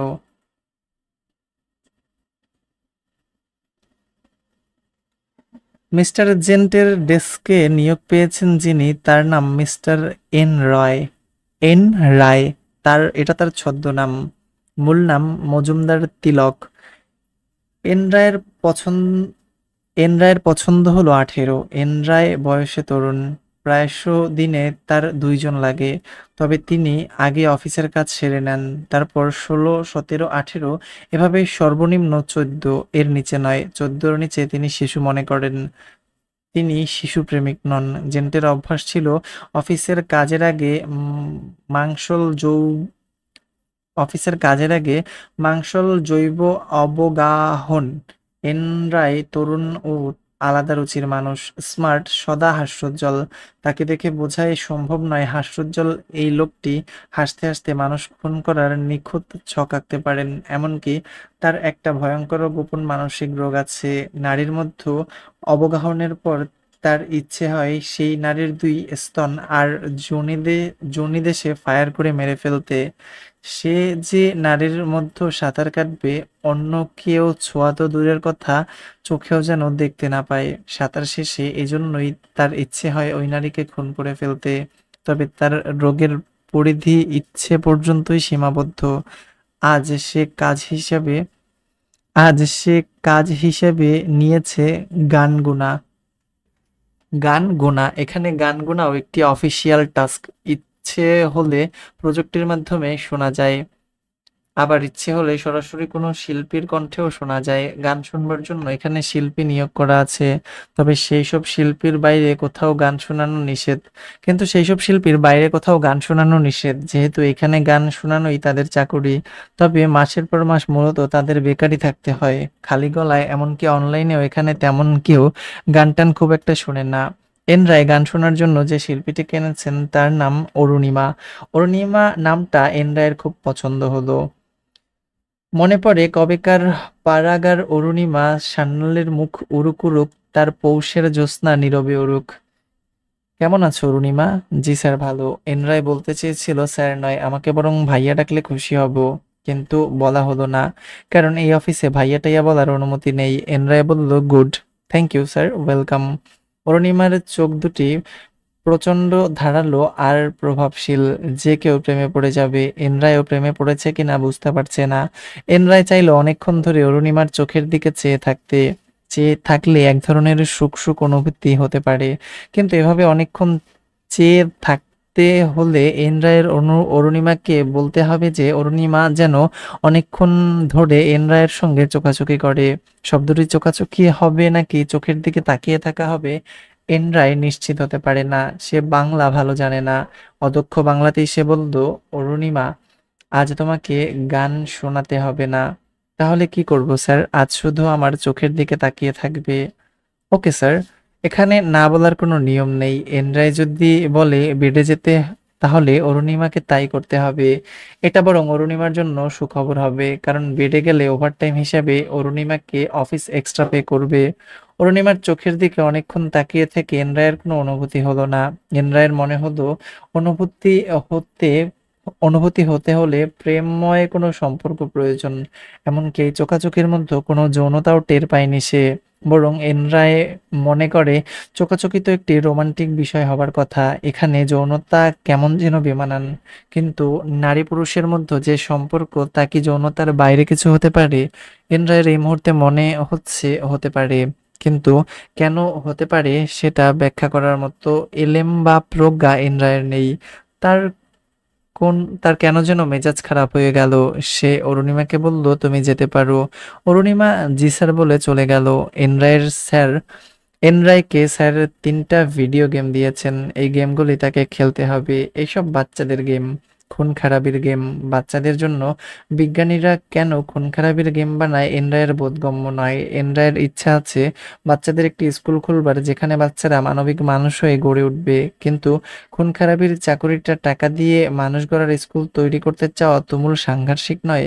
কিন্তু খুন খারাপির চাকুরির টাকা দিয়ে মানুষ গড়ার স্কুল তৈরি করতে চাওয়া তুমুল সাংঘর্ষিক নয়?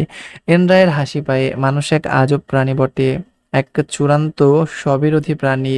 এন রায় গেমগুলি একবার করে খেলেছেন। এই গেমগুলোর মধ্যে তার কাজের ক্লু আছে, তাকে এভাবেই বলা হয়েছে। কিন্তু এন রায় কোনো ক্লু খুঁজে পাচ্ছে না। সে বেল প্রেস করলো। সুজয়া রুমে প্রবেশ করলো। সুজয়া, জি স্যার। মেধাবী একটি মহিলা নিয়োগ দাও, খুব দ্রুত। মেধাবী এবং সৃজনশীল, মনে থাকবে? জি স্যার। রহিমা বেগম খুব ফুরফুরে মেজাজে আছেন। একটি সফল অপারেশনের পর তিনি ক্ষমতা পেয়েছেন। এই ক্ষমতা তিনি তাড়িয়ে তাড়িয়ে উপভোগ করতে চান। কিন্তু তার মনের ভেতর সবসময় একটা অজানা অস্থিরতা কাজ করে। তিনি ক্ষমতা হারাবার ভয় পাচ্ছেন। না, ক্ষমতা হারানো যাবে না কিছুতেই। ক্ষমতায় থাকার জন্য তিনি সবকিছু করতে রাজি। তিনি মহামান্য অধীশ্বরের কাছে পাকা কথা দিয়ে দিয়ে এসেছেন। মহামান্য স্যার যেভাবে বলবেন তিনি সেভাবেই চলবেন, আর যা চাইবেন তাই দিতে তিনি বাধ্য থাকবেন। তাহলে বাকি দায়িত্ব স্যারের। যতদিন রহিমা বেঁচে আছেন ততদিন তাকে ক্ষমতায় রাখার দায়িত্ব স্যারের। স্যার যদি জীবিত নাও থাকেন সমস্যা নেই, তিনি রহিমার জন্য পাকাপোক্ত ব্যবস্থা করে যাবেন যেন রহিমা আমৃত্যু ক্ষমতার সুখ নিয়ে বেঁচে থাকতে পারে।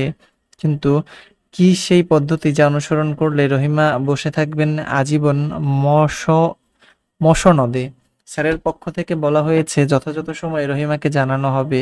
রহিমার মনে একটা মারাত্মক প্রশ্ন জেগে উঠেছিল, কিন্তু সেই প্রশ্ন করা বিপজ্জনক তাই করেনি। তাছাড়া এসব প্রশ্নের কোনো জবাব রহিমাকে দেয়া হবে না, তা সে জানে এবং বুঝে।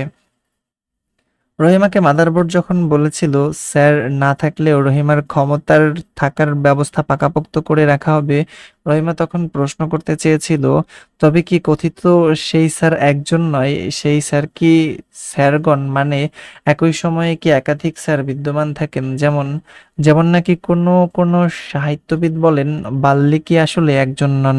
বাল্মীকি হলো একদল কবি বা কবিগোষ্ঠীর নাম, যারা ধাপে ধাপে রামায়ণ রচনা করেছিলেন। কিন্তু রহিমা প্রশ্ন করেনি, কেননা বস্তুত এই প্রশ্নের উত্তর জানা তার জরুরি নয়। তবে সে শুধু এটুকু আশঙ্কা করে যে বর্তমান স্যারের অবর্তমানে নতুন কোনো মহামান্য এলে যদি রহিমাকে ছুঁড়ে ফেলে দেন তাহলে। তবে এইসব ভাবনা রহিমার উপর খুব একটা প্রভাব ফেলতে পারে না। সে বরং ক্ষমতা কিভাবে তাড়িয়ে তাড়িয়ে উপভোগ করা যায় সেই ধ্যানেই বিভোর হয়ে থাকে। মাঝে মাঝে সে ফাঁকা ঘরে হো হো হা হা করে শুধু হাসে। তার খুব মজা লাগে, নিজেকে বিশ্ব বিজয়ী মনে হয়। এই বিজয়কে যাপন করার জন্য সে প্রায়শ ঘোলা জল খেয়ে খুব ডুবে যেতে পছন্দ করে। টাল হয়ে থাকে মেঝে বা সোফায়, টলে পড়ে। মনীষা এসে তাকে বিছানায় ঠিকমতো শুইয়ে দেয়। কয়েকদিন হলো মনীষা নেই, ছুটিতে আছে, দেশের বাড়ি গেছে। আজ রহিমা একটু বেশি টাল ছিল, মেঝেতে টলে পড়লো। কেউ এসে তাকে বিছানায় শুইয়ে দিল না। একটি গুরুত্বপূর্ণ নাম্বার তার সেলফোনে কয়েকবার বেজে উঠল, সে টের পেল না। তার নাক নির্জন রাতকে স্তব্ধ করে দিয়ে ডেকেই চলল, ঘরত ঘর, ঘং ঘো ঘো ঘর। এভাবেই নাকটা ডাকছে, আমার কি দোষ? এমনি লেখা।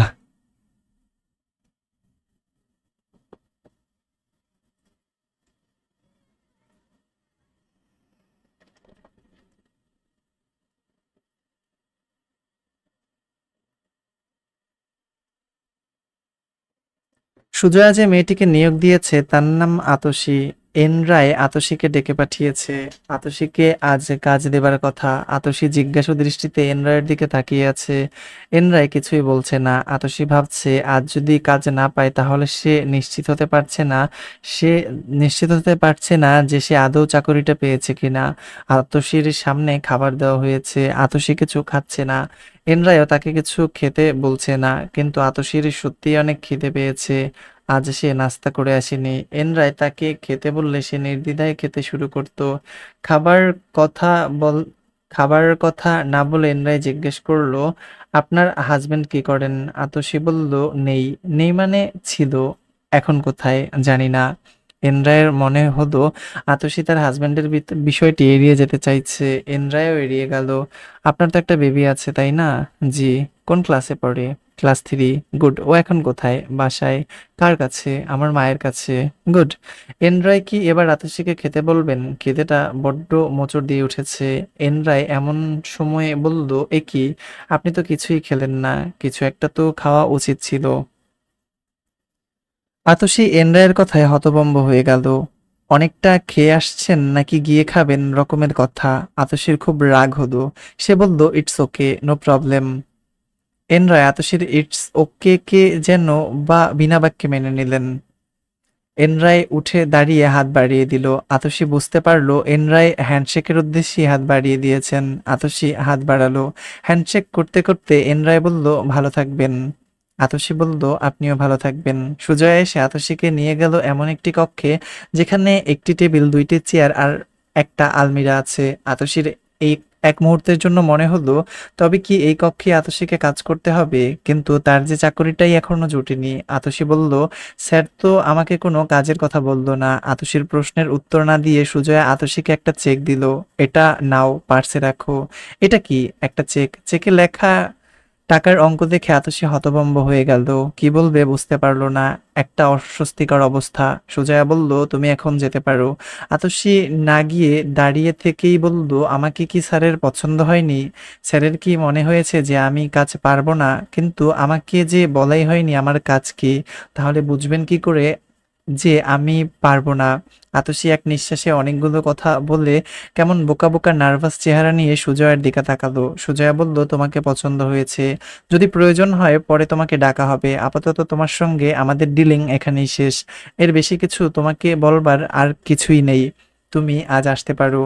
কাজ না করেই টাকা কেন? আতসীর মাথায় কিছুই ঢুকছে না। সে বুঝতেও পারছে না চেকটা ফেরত দেওয়া ঠিক হবে কিনা।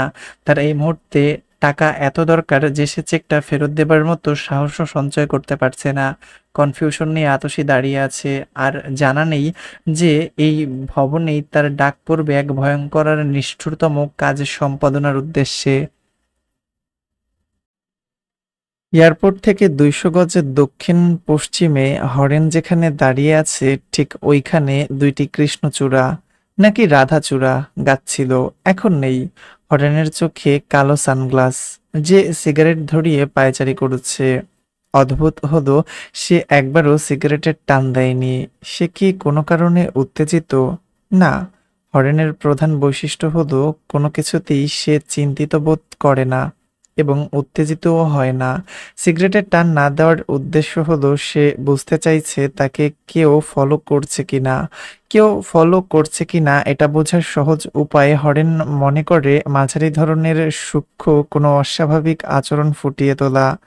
আর এরকম করতে পারলেই কেউ ফলো করছে কিনা বোঝা সহজ হয়ে যায়। হরেনের মনে হলো কেউ তাকে ফলো করছে না, কিন্তু হরেনের জানা নেই যে তার মাত্র 20 গজ দূরে থেকেই তাকে ফলো করছিল একজন মানুষ, যিনি খোঁড়া ভিখারির ভঙ্গিমায় বসে আছে সামনে ভিক্ষের থালা নিয়ে। ছদ্ম সেই ভিখারির দায়িত্ব হলো হরেন গন্তব্যে পৌঁছানোর আগে অজিত দাদা ছাড়া অন্য কারোর সঙ্গে কোনো যোগাযোগ করে কিনা সেদিকে লক্ষ্য রাখা এবং দৈবাৎ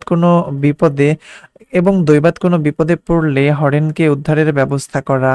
15 মিনিট পর একটি কালো গাড়ি এসে থামলো হরেন যেখানে দাঁড়িয়ে ছিল সেখান থেকে 3 গজ দূরে। হরেন গাড়ির দিকে এগিয়ে যেতেই দরজা খুলে গেল। হরেন গাড়ির ভেতরে ঢুকেই মৃদু হেসে অজিতদাকে নমস্কার জানালো।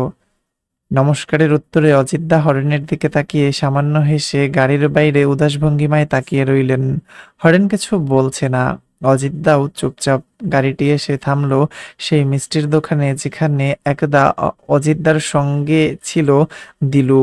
সেই দিলু যে ঠাল্লু অ্যান্ড গং সহ নদীগর্ভে তলিয়ে গিয়েছিল। কিন্তু হরেনের এসব কিছুই জানবার কথা নয়। হরেন জানেও না। অজিতদা মিষ্টি নেবার পর অভ্যাসবশত বললেন, আর কিছু লাগবে? হরেন বলে, লাগবে। অজিতদা বোধহয় ধাক্কা খেলেন, বললেন, কি লাগবে? হরেন উত্তর দিল, মশার কয়েল লাগবে। আজকাল মশাগুলি বড্ড বেড়ে গেছে। অজিতদা হো হো করে হেসে উঠে বললেন, বড্ড বেড়ে বলেছিস, হো হো হো।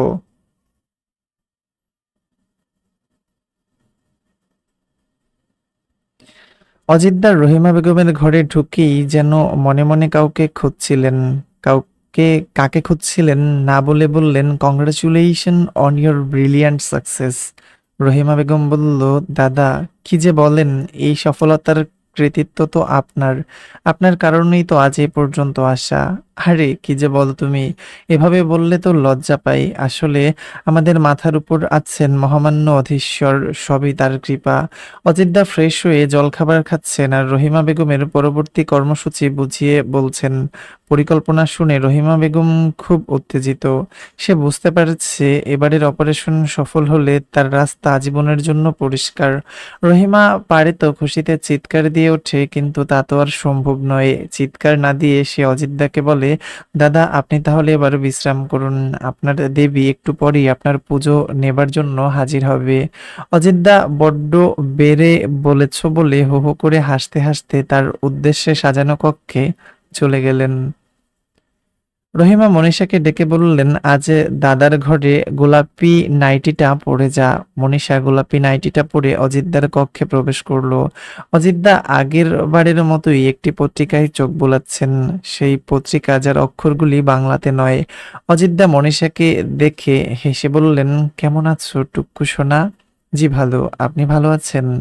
নিশ্চয়ই ভালো আছি। আহা দাঁড়িয়ে কেন, বসো বসো, আমার কলিজায় এসে বসো। মনীষা খাটের কাছে যে চেয়ারটি সেখানে জড়সড় হয়ে বসলো।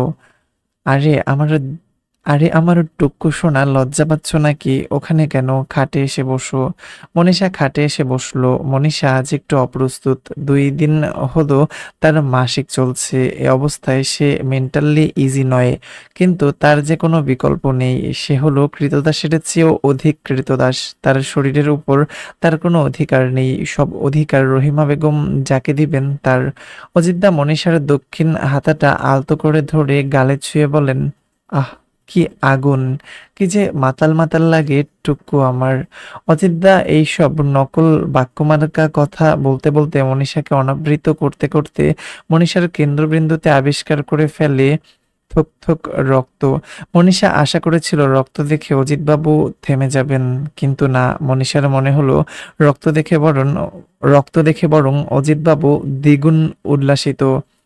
তার ঠোঁটে যে হাসি ফুটে উঠেছে, সেই হাসি মনীষার কাছে পৃথিবীর শ্রেষ্ঠতম কুৎসিত দৃশ্য বলে মনে হলো অজিতবাবু বুঝি অনন্তকাল ধরে হেসেই চলেছেন অশ্লীলতম হাসি।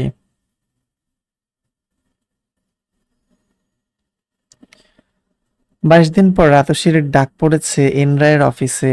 আতসী সাধারণত সাজগোজে খুব একটা অভ্যস্ত নয়, কিন্তু আজ বের হবার সময় মা বললেন একটু ভালো করে গুছিয়ে বেরোতে। আতসী মায়ের অনুরোধেই সেজেগুজে বেরিয়েছে। সামান্য সাজেই আতসীকে বেশ সুন্দর লাগছে, এবং আতসী একটু অবাক হলো যখন ইন্দ্রায় বললেন, বাহ, তুমি তো খুব সুন্দর। আতসী কিছু না বলে শুধু থ্যাঙ্কস বলে মাথা নিচু করেছিল। আজ আতসীকে সত্যি সত্যিই কাজে দেয়া হবে। আতসী ছাত্রী হিসেবে খুব মেধাবী। সে সি সে সিএসই স্নাতক শেষ করেছে। বরাবরই তার পরীক্ষার ফলাফল ভালো। সেই বালিকা বেলা থেকেই তার বিষয়ে প্রয়োজনীয় সব তথ্যই এনরায়ের কাছে দেয়া হয়েছে। এনরায় যেমনটি চেয়েছিলেন আতসী আসলে তেমনই একজন।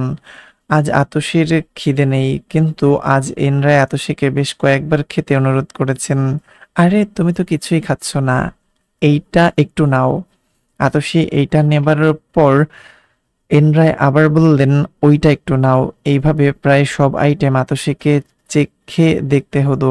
প্রতিটি খাবারই খুব সুস্বাদু, তবে পেটে খিদে থাকলে আরো বেশি সুস্বাদু লাগতো। এনরায় লক্ষ্য করলেন আতসী কথা বলার সময় কেমন অন্যমনস্ক হয়ে যাচ্ছে। আতসীর কি ওর বাচ্চাটা নিয়ে চিন্তিত? আতসীকে ওর বাচ্চাটা নিয়ে চিন্তিত। আতসীকে বলা হয়েছে তাকে এই ফার্মে কি কাজ দেয়া হবে তা যেন কেউ কখনো জানতে না পারে। জানতে পারলে তার বাচ্চাটাকে নাই করে দেয়া হবে। আতসী যদি কাউকে কিছু না বলে তাহলে তো চিন্তার কিছু নেই। তবুও কেন আতসী চিন্তিত? আতশির চিন্তা চিন্তা চেহারা এনরাইকে চিন্তিত করে দিচ্ছে। চিন্তা জেরে ফেলবার জন্য এনরাই ঘটঘট করে এক গ্লাস রঙিন জল গলৎকারণ করে বললেন, আতশি, তোমাকে একটা কথা বলি। জি স্যার, নিশ্চয়ই স্যার। তোমাকে আমার পছন্দ হয়েছে কেন জানো? মানে কাজের জন্য কেন পছন্দ হয়েছে সেটাই বলতে চাইছি। জি, আমি বুঝতে পেরেছি স্যার, আপনি বলুন। পছন্দ হয়েছে কারণ তুমি খুব সাদামাটা ভাবে থাকো, মানে তুমি সাজটাজু কম। যদিও আজ তুমি সেজে এসেছো এবং আমি প্রথম দিনই বুঝতে পেরেছি তুমি সাজগোজ পছন্দ করো না। এনরাই এসব বলছেন আতশির অন্যমনস্কতা দূর করার জন্য, কিন্তু মিস্টার এনরাই ব্যর্থ। আতশি এখনো অন্যমনস্ক। অন্যমনস্কতা নিয়েই আতশি বলল, একটা কথা জিজ্ঞেস করব? নিশ্চয়ই। আমি যদি সাজগোজ করা রকমের মেয়ে হতাম তাহলে কি আমি কাজটা পেতাম না? পেতে। সাজগোজের সঙ্গে কাজের কোনো সম্পর্ক নেই। তোমার সিম্পল লুকিং এর জন্য আমার তোমাকে পছন্দ হয়েছে, আর কাজের জন্য পছন্দ হয়েছে তোমার মেধাবী ফলাফল আর দু একটা বিষয় যা তোমাকে জানানোর নিয়ম নেই। আমি কি আজ কাজের বিষয়ে কোনো আইডিয়া পেতে পারি? পারো তো বটেই, কিন্তু আতসী যেন বা আঁতকে উঠে। কিন্তু কি? এনরা আতসীর মনের অবস্থা বুঝতে পেরে বলেন, তুমি কি ভয় পাচ্ছ? জি, কিছুটা পাচ্ছি। ভয়ের কিছু নেই, কিন্তুটা হলো আমরা তোমাকে আপাতত একটা প্রজেক্ট দেব। এই প্রজেক্টটি শেষ হলে আমাদের এখানে তোমার কাজও শেষ হয়ে যাবে। তবে তোমাকে আমরা ভবিষ্যতে প্রয়োজন হলে আবার ডাকবো। কিন্তু স্যার, আমার যে একটা নিয়মিত কাজ দরকার। আমাদের এখানে নিয়মিত কাজের কোনো ব্যবস্থা নেই। এখানের অধিকাংশ লোকই অনিয়মিত। এমনকি আমি নিজেও জানি না যে আমিও নিয়মিত কিনা। তবে একটা সুবিধা হলো, তোমাকে যা পে করা হবে তা তোমার ধারণার বাইরে। সেই টাকা দিয়ে তুমি দীর্ঘ সময় অনায়াসে ভালোভাবে চালিয়ে নিতে পারবে। আপাতত এর বেশি কিছু বলতে পারছি না। এখন প্রশ্ন হলো, তুমি কি আমাদের শর্তে রাজি? আতসী এক মুহূর্ত না ভেবে বলল, জি স্যার, আমি রাজি। আতসীর চোখ খুশিতে চকচক করছে। এনরাই সেই চকচকে চোখের দিকে স্থির দৃষ্টিতে তাকিয়ে ভাবছে, এই মেয়ে যদি জানতো তাকে দিয়ে কি মর্মান্তিক কাজ করিয়ে নেওয়া হবে, তাহলে তার চোখ কি এরকম চকচক হতো? এনরাই মনে মনে উচ্চারণ করলো, চকচক করলেই শোনা হয় না। আর হো হো করে হেসে উঠল। আতসী সেই হাসির দিকে অবাক হয়ে তাকিয়ে রইল, কিন্তু এনরাইয়ের এই অদ্ভুত অকারণ হাসির কোনো মানে খুঁজে পেল না। সব হাসির হয়তো মানে হয় না, আর সেই কারণেই এনরাই নিজেই তার অদ্ভুত হাসির কোনো মানে খুঁজে পেল না। মানে খুঁজে না পেলে এনরাই পুনরায় হেসে উঠল, হো হো হো, যেন একটা মজার খেলা। আতসী অপ্রস্তুত হয়ে, স্যার, আমি তাহলে আসি বলে কক্ষ থেকে বেরিয়ে গেল। এনরাই তখনও হেসেই চলছে, হো হো হো।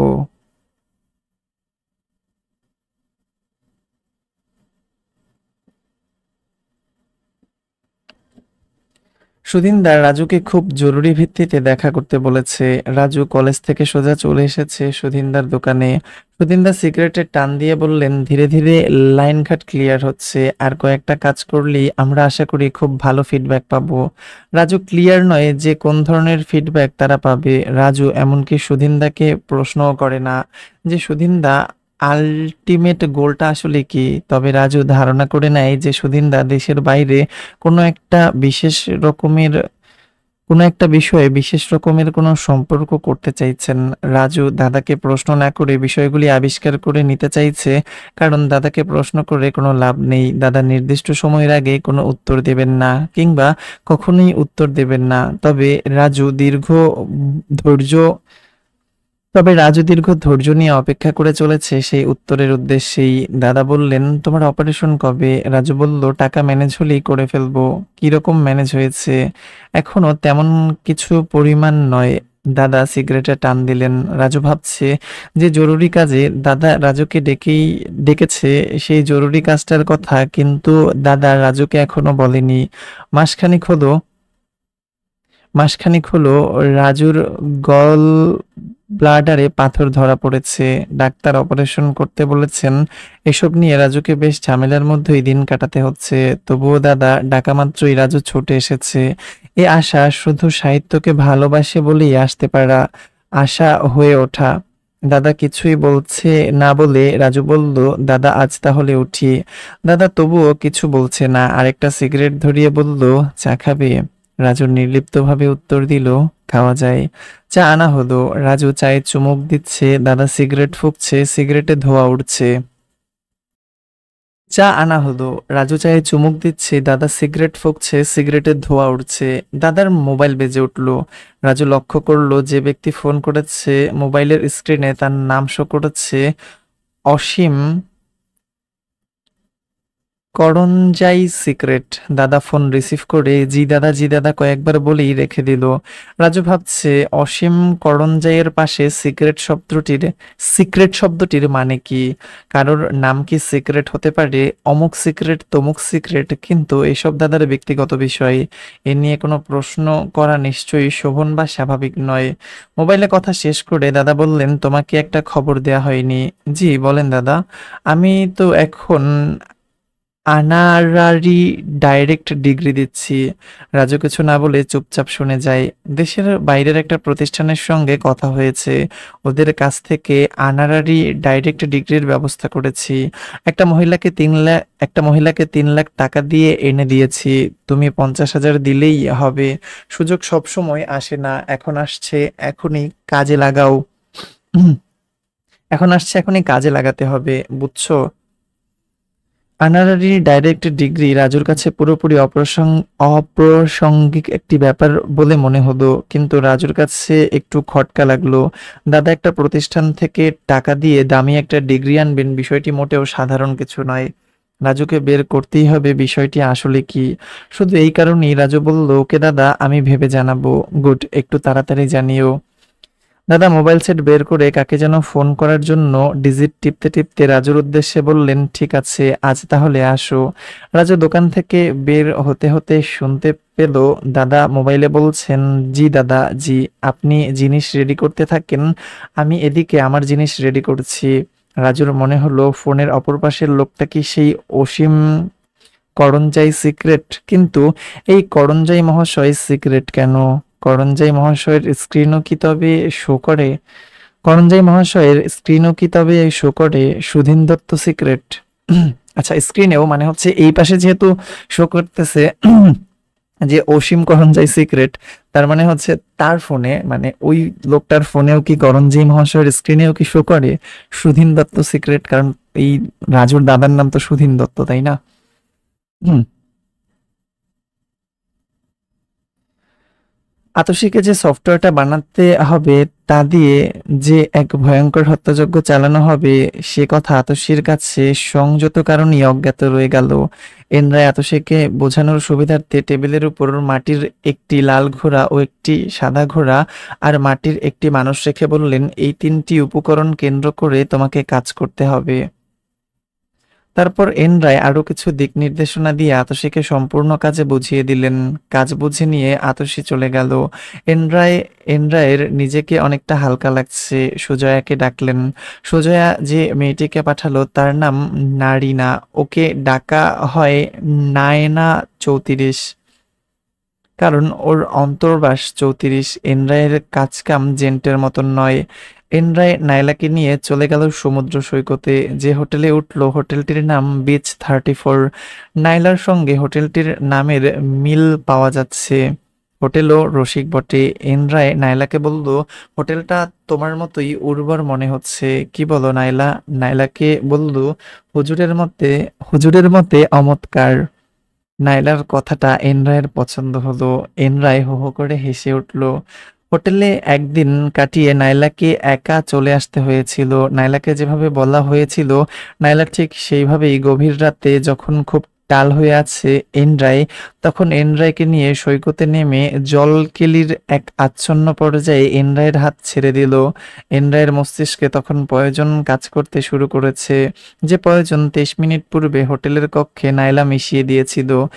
এনরায় এনরায়ের জলের গ্লাসে। এনরায় ধীরে ধীরে তলিয়ে যাচ্ছে অথই জলের গর্ভের গভীরে। এনরায়ের এই অন্তিম দৃশ্যটি দেখবার কোনো ইচ্ছে বা প্রয়োজন নাইলার নেই। বিকনি পড়া অবস্থায় নাইলা হোটেলে এসে ব্যাগ গুছিয়ে তখনই রওনা হয়ে গেল সুজয়ার উদ্দেশ্যে। সুজয়া চেক রেডি করেই রেখেছিল। নাইলা অবাক হলো যখন সে দেখলো সুজয়া তাকে একটি নয় 2টি চেক দিয়েছে। কিছু বুঝতে না পেরে নাইলা সুজয়ের দিকে তাকিয়ে রইল। সুজয়া বলল, এটা তোমাকে অ্যাডভান্স করা হলো, নেক্সট প্রজেক্টের জন্য বুকিং দিয়ে রাখা হলো। নাইলা মিত হেসে বিদায় নিল। সুজয়া লক্ষ্য করলো নাইলার হাসিটাও ওর অন্তর্বাসের মতোই বড্ড সেক্সি।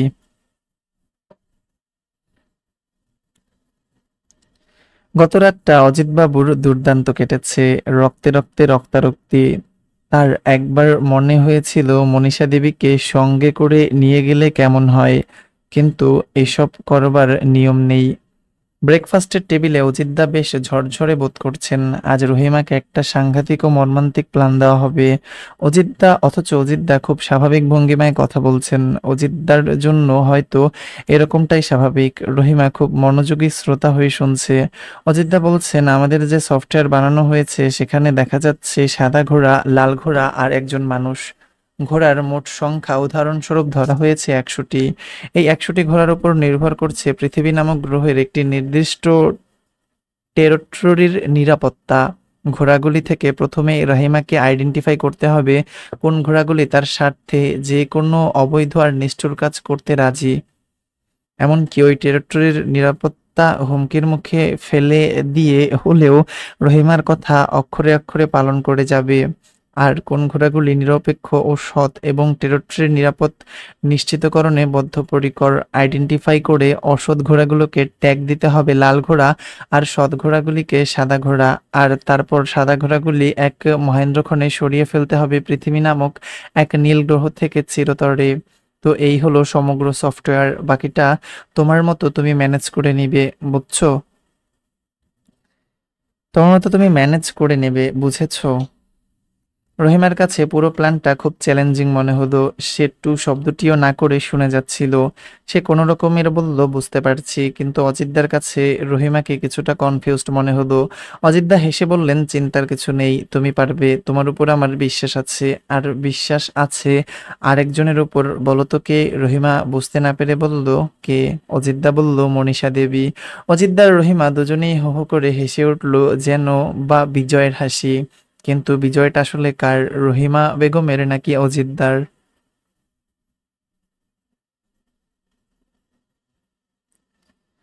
অনেকদিন পর বিভুর স্ক্রিনে ভেসে উঠল রহিমা বেগমের মোবাইল নাম্বার। হ্যালো ম্যাডাম, সালাম আলাইকুম। রহিমা সালামের উত্তর না দিয়ে বললেন, এখনই বাসায় চলে আসো। বিভু তখনই রওনা হয়ে ৪৩ মিনিট ৩ সেকেন্ডের মধ্যে পৌঁছে গেল রহিমার বাসায়। রহিমা অপেক্ষা করছিলেন। বিভুকে বললেন, আগে লাঞ্চ করে নাও। লাঞ্চের টেবিলে বিভু চরম উত্তেজনা নিয়ে খাচ্ছে আর অপেক্ষা করেছে। অপেক্ষা ভেঙে রহিমা বললেন, তোমাকে যেভাবে বলবো ঠিক সেভাবেই স্টেপ বাই স্টেপ কাজ করতে হবে।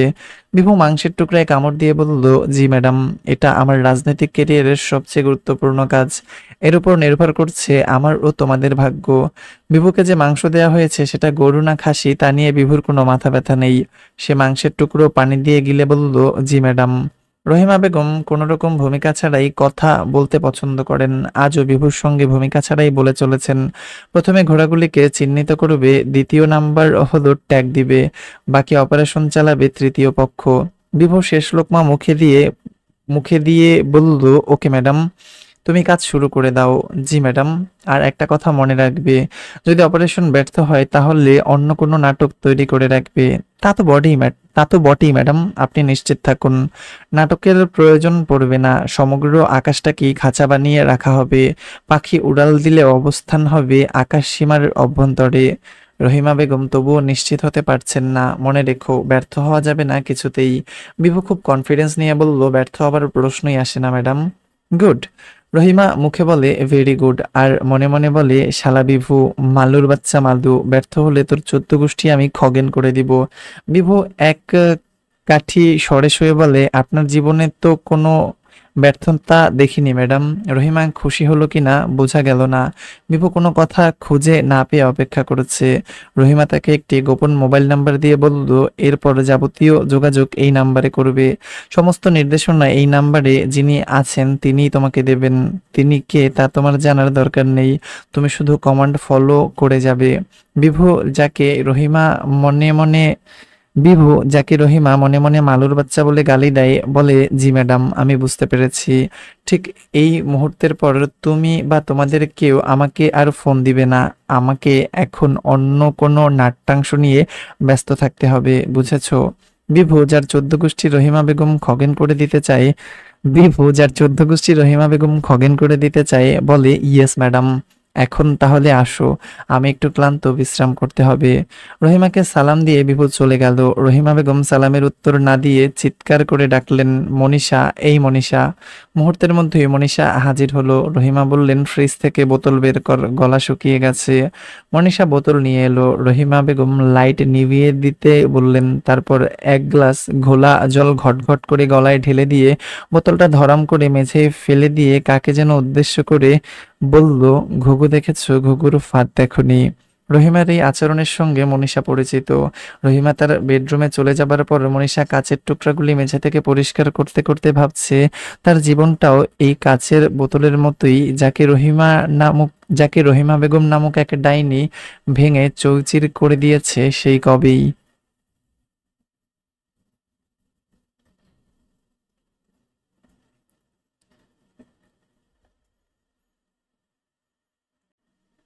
এক একরের বিশাল এলাকাটি সম্পূর্ণ সুরক্ষিত, কাকপক্ষীও ঢোকা সম্ভব নয়। এখানে একটি বিশাল হলরুমে বিভিন্ন গুরুত্বপূর্ণ অনুষ্ঠান আয়োজিত হয় নিয়মিত। আজকের অনুষ্ঠানে উপস্থিত থাকতে বলা হয়েছে সেই সব অফিসারদের সকলেই যাদেরকে ট্যাগ দেওয়া হয়েছে সাদা ঘোড়া, আর লাল ঘোড়া ট্যাগধারী অফিসারদের মধ্যে থাকবে হাতে গোনা কয়েকজন। আর তৃতীয় পক্ষ মানে জুনিয়র অফিসারদের মধ্যেও নির্বাচিত বেশ কিছু অফিসার। অনুষ্ঠান শুরু হয়ে গেছে। বিভু তার টিম নিয়ে প্রস্তুত। বিভু এখানে প্রবেশ করেছে ইভেন্ট ম্যানেজমেন্টের লোক হিসেবে। বিভু টিমে কারা আছে তা টিমের বাইরে অন্য কারোর পক্ষেই ধারণা করা সম্ভব নয়। বিভু তাকিয়ে আছে ঘড়ির কাঁটার দিকে। সময় হলেই সে বাঁশিতে ফু দিবে। বিভুর সেই বাঁশির শব্দ নির্দিষ্ট ব্যক্তিবর্গ ছাড়া অন্য কারোর কর্ণকুহরে পৌঁছাবে না, কারণ সেই শব্দ থাকবে নীরবতার চেয়েও অনেক বেশি মৌন। আর মৌন বলেই কেউ টেরও পাবে না। আজ যা ঘটতে চলেছে এই অঞ্চলের ইতিহাস, এর চেয়ে ভয়াবহ আর নৃশংস ঘটনা হয়তো দ্বিতীয়টি নেই। কিন্তু কেন এই আশ্চর্যতম ঘটনা? আসলে ঘটনাটি ঘটার পর রহিমা বেগমকে চ্যালেঞ্জ করার মতো আর কেউই থাকবে না। ময়দান ফাঁকা হয়ে যাবে আর রহিমা বেগম একটার পর একটা গোল দিয়ে যেতে থাকবে। রহিমা কি জানে গোল দিয়ে তিনি আসলে জিতার পরিবর্তে একটি ভূখণ্ডের সমগ্র মানুষকে মূলত হারিয়ে দেবেন? সকলকে হারিয়ে কি কেউ কি একা জিতে যেতে পারে? ডায়াসে বক্তব্য রাখছেন লাল ঘোড়ার ট্যাগপ্রাপ্তদের প্রধান লাল ঘোড়া। তার বক্তব্য শেষ হলেই মঞ্চে উঠে বক্তব্য রাখবেন সাদা ঘোড়ার ট্যাগপ্রাপ্ত প্রথম ঘোড়া। বিভু ঘড়ির কাঁটায় চোখ রেখে হাত দিয়ে অদৃশ্য বাঁশিটাকে অদৃশ্য হাত দিয়ে স্পর্শ করে নিল। বিভু মঞ্চ বরাবর তাকিয়ে আছে চোরাই দৃষ্টিতে। মঞ্চে উঠে এসেছেন প্রথম সাদা ঘোড়া। প্রথম সাদা ঘোড়া কখনোই তার বক্তব্য দীর্ঘায়িত করেন না। সে সংক্ষিপ্ত কথা আর দীর্ঘ কাজে বিশ্বাসী। বিভু বাঁশি দিয়ে ফেলেছে। বাঁশি হলো ইলেকট্রিসিটি কয়েক সেকেন্ডের জন্য ডিসকানেক্ট থেকেই কানেক্টেড হয়ে যাবে। বাঁশি দেবার পর ইলেকট্রিসিটি চলে গিয়ে কয়েক সেকেন্ডের মধ্যেই ফিরে এলো। মঞ্চে উঠে এলেন দ্বিতীয় সাদা ঘোড়া। বক্তব্য 2.5 মিনিট পার হবার সাথে সাথেই মঞ্চের সরাসরি বিপরীত দিকের হলরুমের প্রধান ফটক দিয়ে প্রবেশ করলেন গায়ে তৃতীয় পক্ষের পোশাক পরা একজন। সামান্য ভেতরে ঢুকেই সে আগ্নেয়াস্ত্র বের করে কয়েক রাউন্ড বুলেটে ঝাঁঝরা করে দিল বক্তব্যরত দ্বিতীয় সাদা ঘোড়ার বুক পাজর পাকস্থলী। ঝাঁঝরা করেই সে অদৃশ্য হয়ে গেল। ঘটনার আকস্মিকতায় সমগ্র হলরুমে কিছুক্ষণের জন্য স্তব্ধ হয়ে রইল। কিন্তু লাল ঘোড়াদের কেউই স্তব্ধ হলো না। অন্যরা স্তব্ধতা কাটিয়ে উঠবার আগেই পূর্ব নির্দেশনা মেনে কয়েকজন লাল ঘোড়া পেছন ফিরে তৃতীয় পক্ষের উদ্দেশ্যে এলোপাথারি কয়েক রাউন্ড গুলি ছুড়ে নিমেষেই সেফ এক্সিট নিয়ে হলরুম থেকে বেরিয়ে গেল। অদ্ভুত আকস্মিক পরিস্থিতিতে তৃতীয় পক্ষ তাদের কর্তব্য ঠিক করতে গিয়ে সামান্য বিলম্ব করে ফেলেছিল বলেই লাল ঘোড়াদের পালিয়ে যাওয়া সহজ হলো। সাদা ঘোড়া আর লাল ঘোড়াদের পোশাক অভিন্ন। তৃতীয় পক্ষের জানা নেই যে সাদা ও লাল অফিসারদের দুই ভাগে ভাগ করা হয়েছে। তারা জানে সকলেই সাদা বা সকলেই লাল, কিংবা সকলেই সিনিয়র অফিসার। সম্বিত ফিরে এলে তারা নিজেদের সুরক্ষা নিশ্চিত করার উদ্দেশ্যে শুরু করলো ফায়ার। হলরুমে তখন কোনো লাল ঘোড়া নেই, শুধু সাদা ঘোড়া আছে। কিন্তু সাদা ঘোড়াদের কাছে সেদিন কোনো অস্ত্র ছিল না, কারণ সাদা ঘোড়াদের অস্ত্র বহন করা নিষেধ করে দেওয়া হয়েছিল। সাদা ঘোড়াদের কেউই জানতে পারেনি যে লাল ঘোড়াগণ গোপনে অস্ত্র বহন করছিল। ঘটনার কোনো কিছু না জানা ও না বুঝতে পারা তৃতীয় পক্ষের মনে হয়েছিল অফিসাররা নিশ্চয়ই তাদেরকে কোনো এক অজানা কারণে শেষ করে দিতে চাইছে, কারণ বেশ কিছুদিন ধরেই তাদেরকে অফিসারদের বিষয়ে খেপিয়ে তোলা হচ্ছিল। বলা হচ্ছিল অফিসাররা তলে তলে চক্রান্ত করে জুনিয়রদের বঞ্চিত করে ব্যাপক অঙ্কের টাকা আত্মসাৎ করে চলছে। বলা হচ্ছিল ওই টাকায় তাদেরও হক আছে, সিনিয়ররা তাদের হক নষ্ট করেছে। কিন্তু এই কথাগুলি ছড়ানোর প্রথম সোর্স কে বা কারা কেউই বুঝতে পারছিল না। হলরুমে আকস্মিকভাবে গোলাগুলি শুরু হওয়ার তাদের মধ্যে ছড়িয়ে পড়া সেই আত্মসাৎ এর ঘটনাটি মনে পড়ে গেল। আর যেন ওই মুহূর্তেই একটা তীব্র ক্ষোভ, অভিমান, অসন্তোষ আর প্রতিশোধ স্পৃহা জেগে উঠল। বিভু নিরাপদ দূরত্ব থেকে সেই ক্ষোভ আর অসন্তোষ টের পেয়ে মনে মনে কুৎসিতভাবে হেসে উঠেছিল। তৃতীয় পক্ষের মধ্যে প্রতিশোধের আগুন দাউ দাউ করে জ্বলে উঠল। নিরস্ত্র সাদা ঘোড়াগুলি খুব অল্প সময়ের মধ্যেই তৃতীয় পক্ষের প্রচন্ড অপারেশনে ঝাঁঝরা হয়ে লুটিয়ে পড়ল হলরুমের লাল কার্পেট শোভিত মেঝে। কার্পেটের লাল রং কার্পেটের লাল রঙের সঙ্গে সাদা ঘোড়াদের রক্তের লাল রং মিলেমিশে একাকার হয়ে গেল। অপারেশনের পর তৃতীয় পক্ষের অনেকেই কিছুটা হলেও ট্রমার মধ্যে চলে গিয়েছিল, যেহেতু তারা স্পষ্ট নয় সেদিন ওসব কেন ঘটেছিল আর কেনই বা তারা সবাইকে গুলি করে মেরে ফেলেছিল। আর কে ছিল সেই ব্যক্তি যিনি সর্বপ্রথম গুলি ছুড়েছিলেন মঞ্চ বরাবর? তৃতীয় পক্ষের পোশাক পরিহিত সেই আগন্তুককে তৃতীয় পক্ষের কেউই চেনে না। কোনোদিন কেউ তাকে এই তল্লাটে দেখেছে বলে মনে হয় না। তারা তারপর আর জানতে পারেনি কে ছিল হঠাৎ উদয় হওয়া সেই আগন্তুক।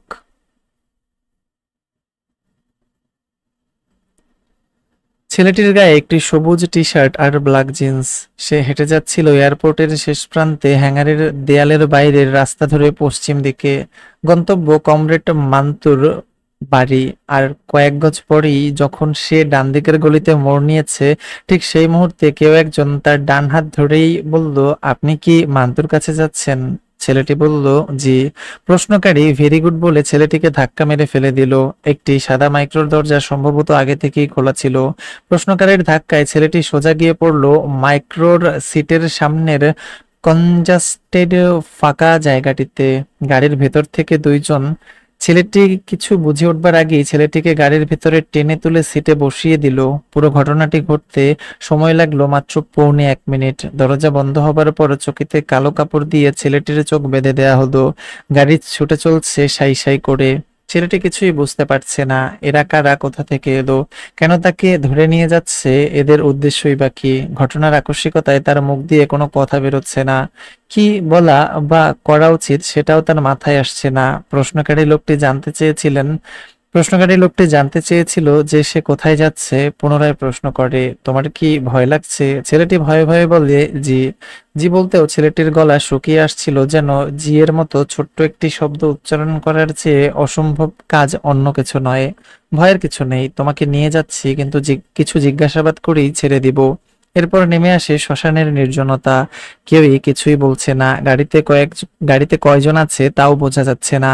একসময় গাড়িটি কোথাও এসে থেমে গেল। ছেলেটিকে গাড়ি থেকে শক্ত করে ধরে নামানো হলো।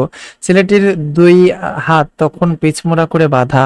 তাকে নিয়ে যাওয়া হচ্ছে সিঁড়ি ভেঙে ভেঙে। মনে হচ্ছে সিঁড়িটি সম্ভবত নরক পর্যন্ত গিয়ে পৌঁছাবে। ছেলেটিকে অত বেশি উপর পর্যন্ত যেতে দেওয়া হলো না। দোতলার একটি ঘরে ঢুকিয়ে একটি চেয়ারে বসানো হলো। বসার সঙ্গে সঙ্গেই চেয়ারের সঙ্গে তার হাত আর পা লক করে দেওয়া হলো অটো সিস্টেমে। চেয়ারটা তারপর ঘুরতে লাগলো বেশ দ্রুত। কয়েক রাউন্ড ঘোরার পরই ছেলেটি বমি করে ঘর ভাসিয়ে দিল। সেদিনের মতো ওই পর্যন্তই। পরের দিন চোখ বাঁধা অবস্থাতেই তাকে দোতলা থেকে নিচে নামানো হলো। আধা মিনিট হাঁটার পরেই দরজা খুলবার আওয়াজ টের পাওয়া গেল। দরজার ভেতরে প্রবেশ করতেই নাকে দুর্গন্ধ এলো। সম্ভবত এটা টয়লেটের মতো কিছু হবে। সেই দুর্গন্ধময় জায়গার যা হয়তো বা একটি টয়লেটের ভেতর দিয়ে তাকে একটি কক্ষে এনে চোখ খুলে দেওয়া হলো। চোখ খুলবার পর কিছুক্ষণ সে কিছুই দেখতে পেল না। সবকিছু অন্ধকার মনে হলো। ধীরে ধীরে সে দেখতে পেল 6 বাই 4 ফিটের একটি ছোট্ট কক্ষ। 2.5 ফিট একটি দেয়ালের উপর ছোট্ট একটা টয়লেট। রুমের ভেতর আলো খুব কম। একটা একজস্ট ফ্যান খুব শব্দ করে ঘুরছে। একটি দরজা, দরজাটি কয়েদখানার মতো, কয়েকটি শিকল। দরজাটির পরে একটি কাঠের দরজা। আশেপাশে এরকম আরো কক্ষ আছে বলে মনে হচ্ছে। মাঝে মাঝে ভয়ঙ্কর আর্তনাদ ভেসে আসে। প্রায়শ বিকট আওয়াজে মিউজিক বেজে ওঠে, আর তারপরই মানুষের তীব্র আর্তনাদ। আর একজস্ট ফ্যানের ঘর ঘর ঘর ঘর একটানা কর্কশ তাণ্ডব। 6x4 কক্ষটিতে ছেলেটি সারা রাত একটি সেকেন্ডের জন্য ঘুমাতে পারল না। পরের দিন তাকে আবার নিয়ে আসা হলো দোতলার সেই চেয়ারওয়ালা কক্ষটিতে। পুনরায় চেয়ার ঘুরছে, ছেলেটির মাথার ভেতরটা ঘুরতে শুরু করেছে। ছেলেটিকে জিজ্ঞাসাবাদ করা হচ্ছে বাংলা ভাষায় এবং অন্য একটি ভাষায়ও, কিন্তু ছেলেটি সেই অন্য ভাষাটির জানা নেই। এমনকি যে সকল প্রশ্ন তাকে করা হচ্ছে সেসবের আগামাথাও সে বুঝতে পারছে না। সে বুঝতে পারছে না যে সে আদৌ বেঁচে আছে নাকি তার মৃত্যু হয়ে গেছে, এবং সে এখন ভোগ সাক্ষাৎ ভোগ করছে সাক্ষাৎ নরক নরক যন্ত্রণা। তার মনে হলো জিজ্ঞাসাবাদের উত্তরে কেউ যেন তাকে বলে দিচ্ছে, তুমি বলো যে তুমি আসলে তোমার ব্যক্তিগত নও, বরং তুমি খুঁজে চলছো তাদেরকেই যারা তোমার দেশের শত্রু, যারা দেশের মানুষের জন্য চিরদিন হুমকি হয়ে দাঁড়িয়ে আছে, পাহাড়ের মতো অনড় আর অবিচল। ছেলেটি যেন এক অলৌকিক আর ঐতিহাসিক ইশারায় শরীরের সমস্ত শক্তি জড়ো করে বলল, উই আর লুকিং ফর শত্রুজ। জিজ্ঞাসাবাদকারী চেয়ারের রেগুলেটর বাড়িয়ে দিল। ছেলেটি বমি করার আগে অচেতন হয়ে পড়ল। তার ঠোঁট বেয়ে গড়িয়ে পড়ল লাল লাল মিশ্রিত হলুদ তরল।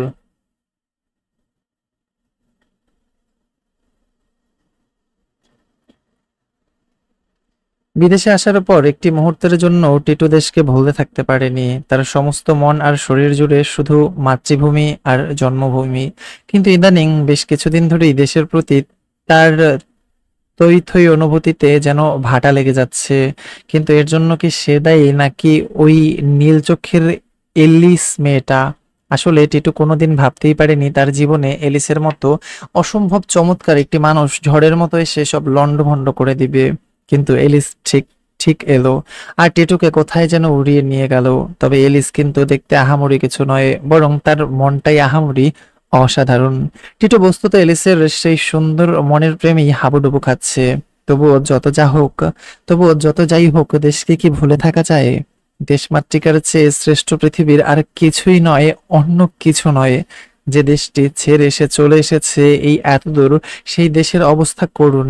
টিটোর সন্দেহ হচ্ছে দেশের সার্বভৌমত্ব না আবার হুমকির মুখে পড়ে যায়।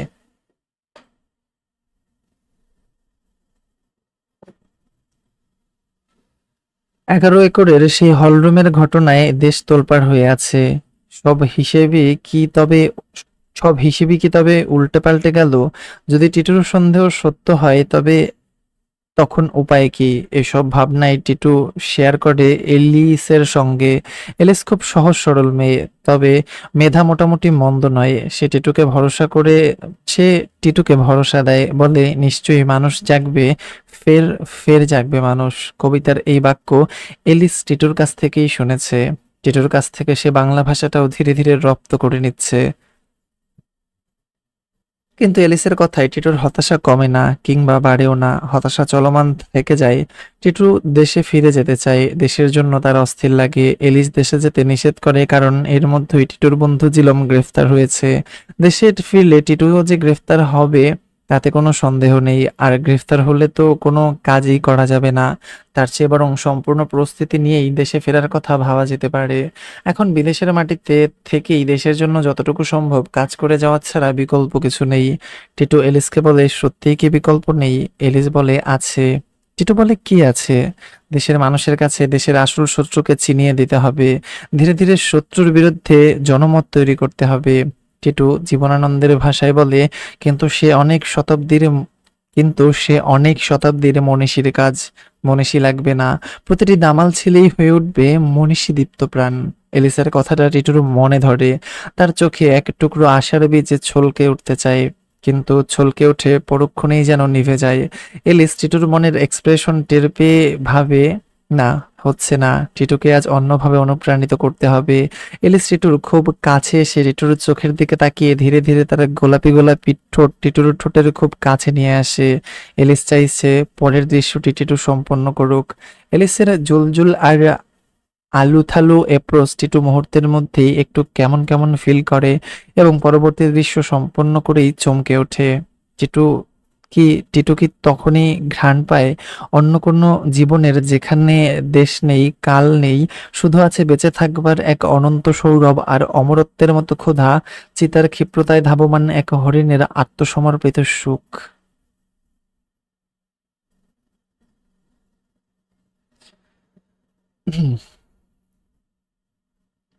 রাজু এখন একটু খুঁড়িয়ে খুঁড়িয়ে আর সামান্য কুঁজো হয়ে হাঁটে। হাঁটতে হাঁটতে উকুন হলে যেভাবে মানুষ মাথা চুলকায়, ঠিক সেভাবেই মাঝে মাঝে অকারণে মাথা চুলকায়। তার মাথায়ও মনে হয় কিছুটা গন্ডগোল থাকতে পারে। মাঝে মধ্যে কিছু কিছু বিষয়ে সে মনে করতে পারে না, তবে এই মুহূর্তে তার মনে পড়ছে সেদিন কমরেড মাস্তুর বাড়ি যাবার পথে তাকে কারা যেন অপহরণ করে নিয়ে গিয়ে গুম করে রেখেছিল কোথাও এক অজ্ঞাত অন্ধকার কুঠুরিতে, যেখানে বেঁচে থাকা মৃত্যুর চেয়েও যন্ত্রণাদায়ক, যেখানে দিন নাকি রাত বোঝার কোনো উপায় নেই, যেখানে একটি একজস্ট ফ্যান সারাক্ষণ ঘর ঘর করে চলতেই থাকে, যেখানে অনেক অনেক মানুষের তীব্র আর বেদনাময় আর্তনাদ, যেখানে সেই সব স্মৃতি মনে পড়লে মান্তুর মস্তিষ্কে এখনো তীব্র যন্ত্রণা হয়। চিৎকার করে কিছু একটা বলতে ইচ্ছা করে, কিন্তু কি বলবে মান্তু বুঝতে পারে না।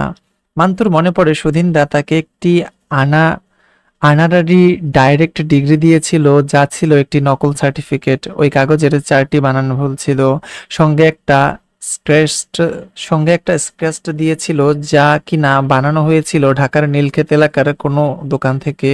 একসময় রাজু জেনে গিয়েছিল যে সুধীনদা আসলে অন্য একটি দেশের সহযোগিতায় বাংলাদেশের প্রিন্ট মিডিয়ার কর্তৃত্ব নিতে চেয়েছিল, আর এজন্য তার দরকার ছিল ওই দেশের হয়ে এদেশের শীর্ষ একটি দৈনিকের কর্তৃত্ব নেয়া, যে দৈনিকটি বস্তুত বাংলাদেশের স্বার্থের যে দৈনিকটি বস্তুত বাংলাদেশের স্বার্থের বিরুদ্ধে কাজ করে চলছে। শিল্প সাহিত্যের লোক হয়ে দাদা কিভাবে এত জঘন্য হতে পারেন রাজুর মাথায় ঠিক ধরে না।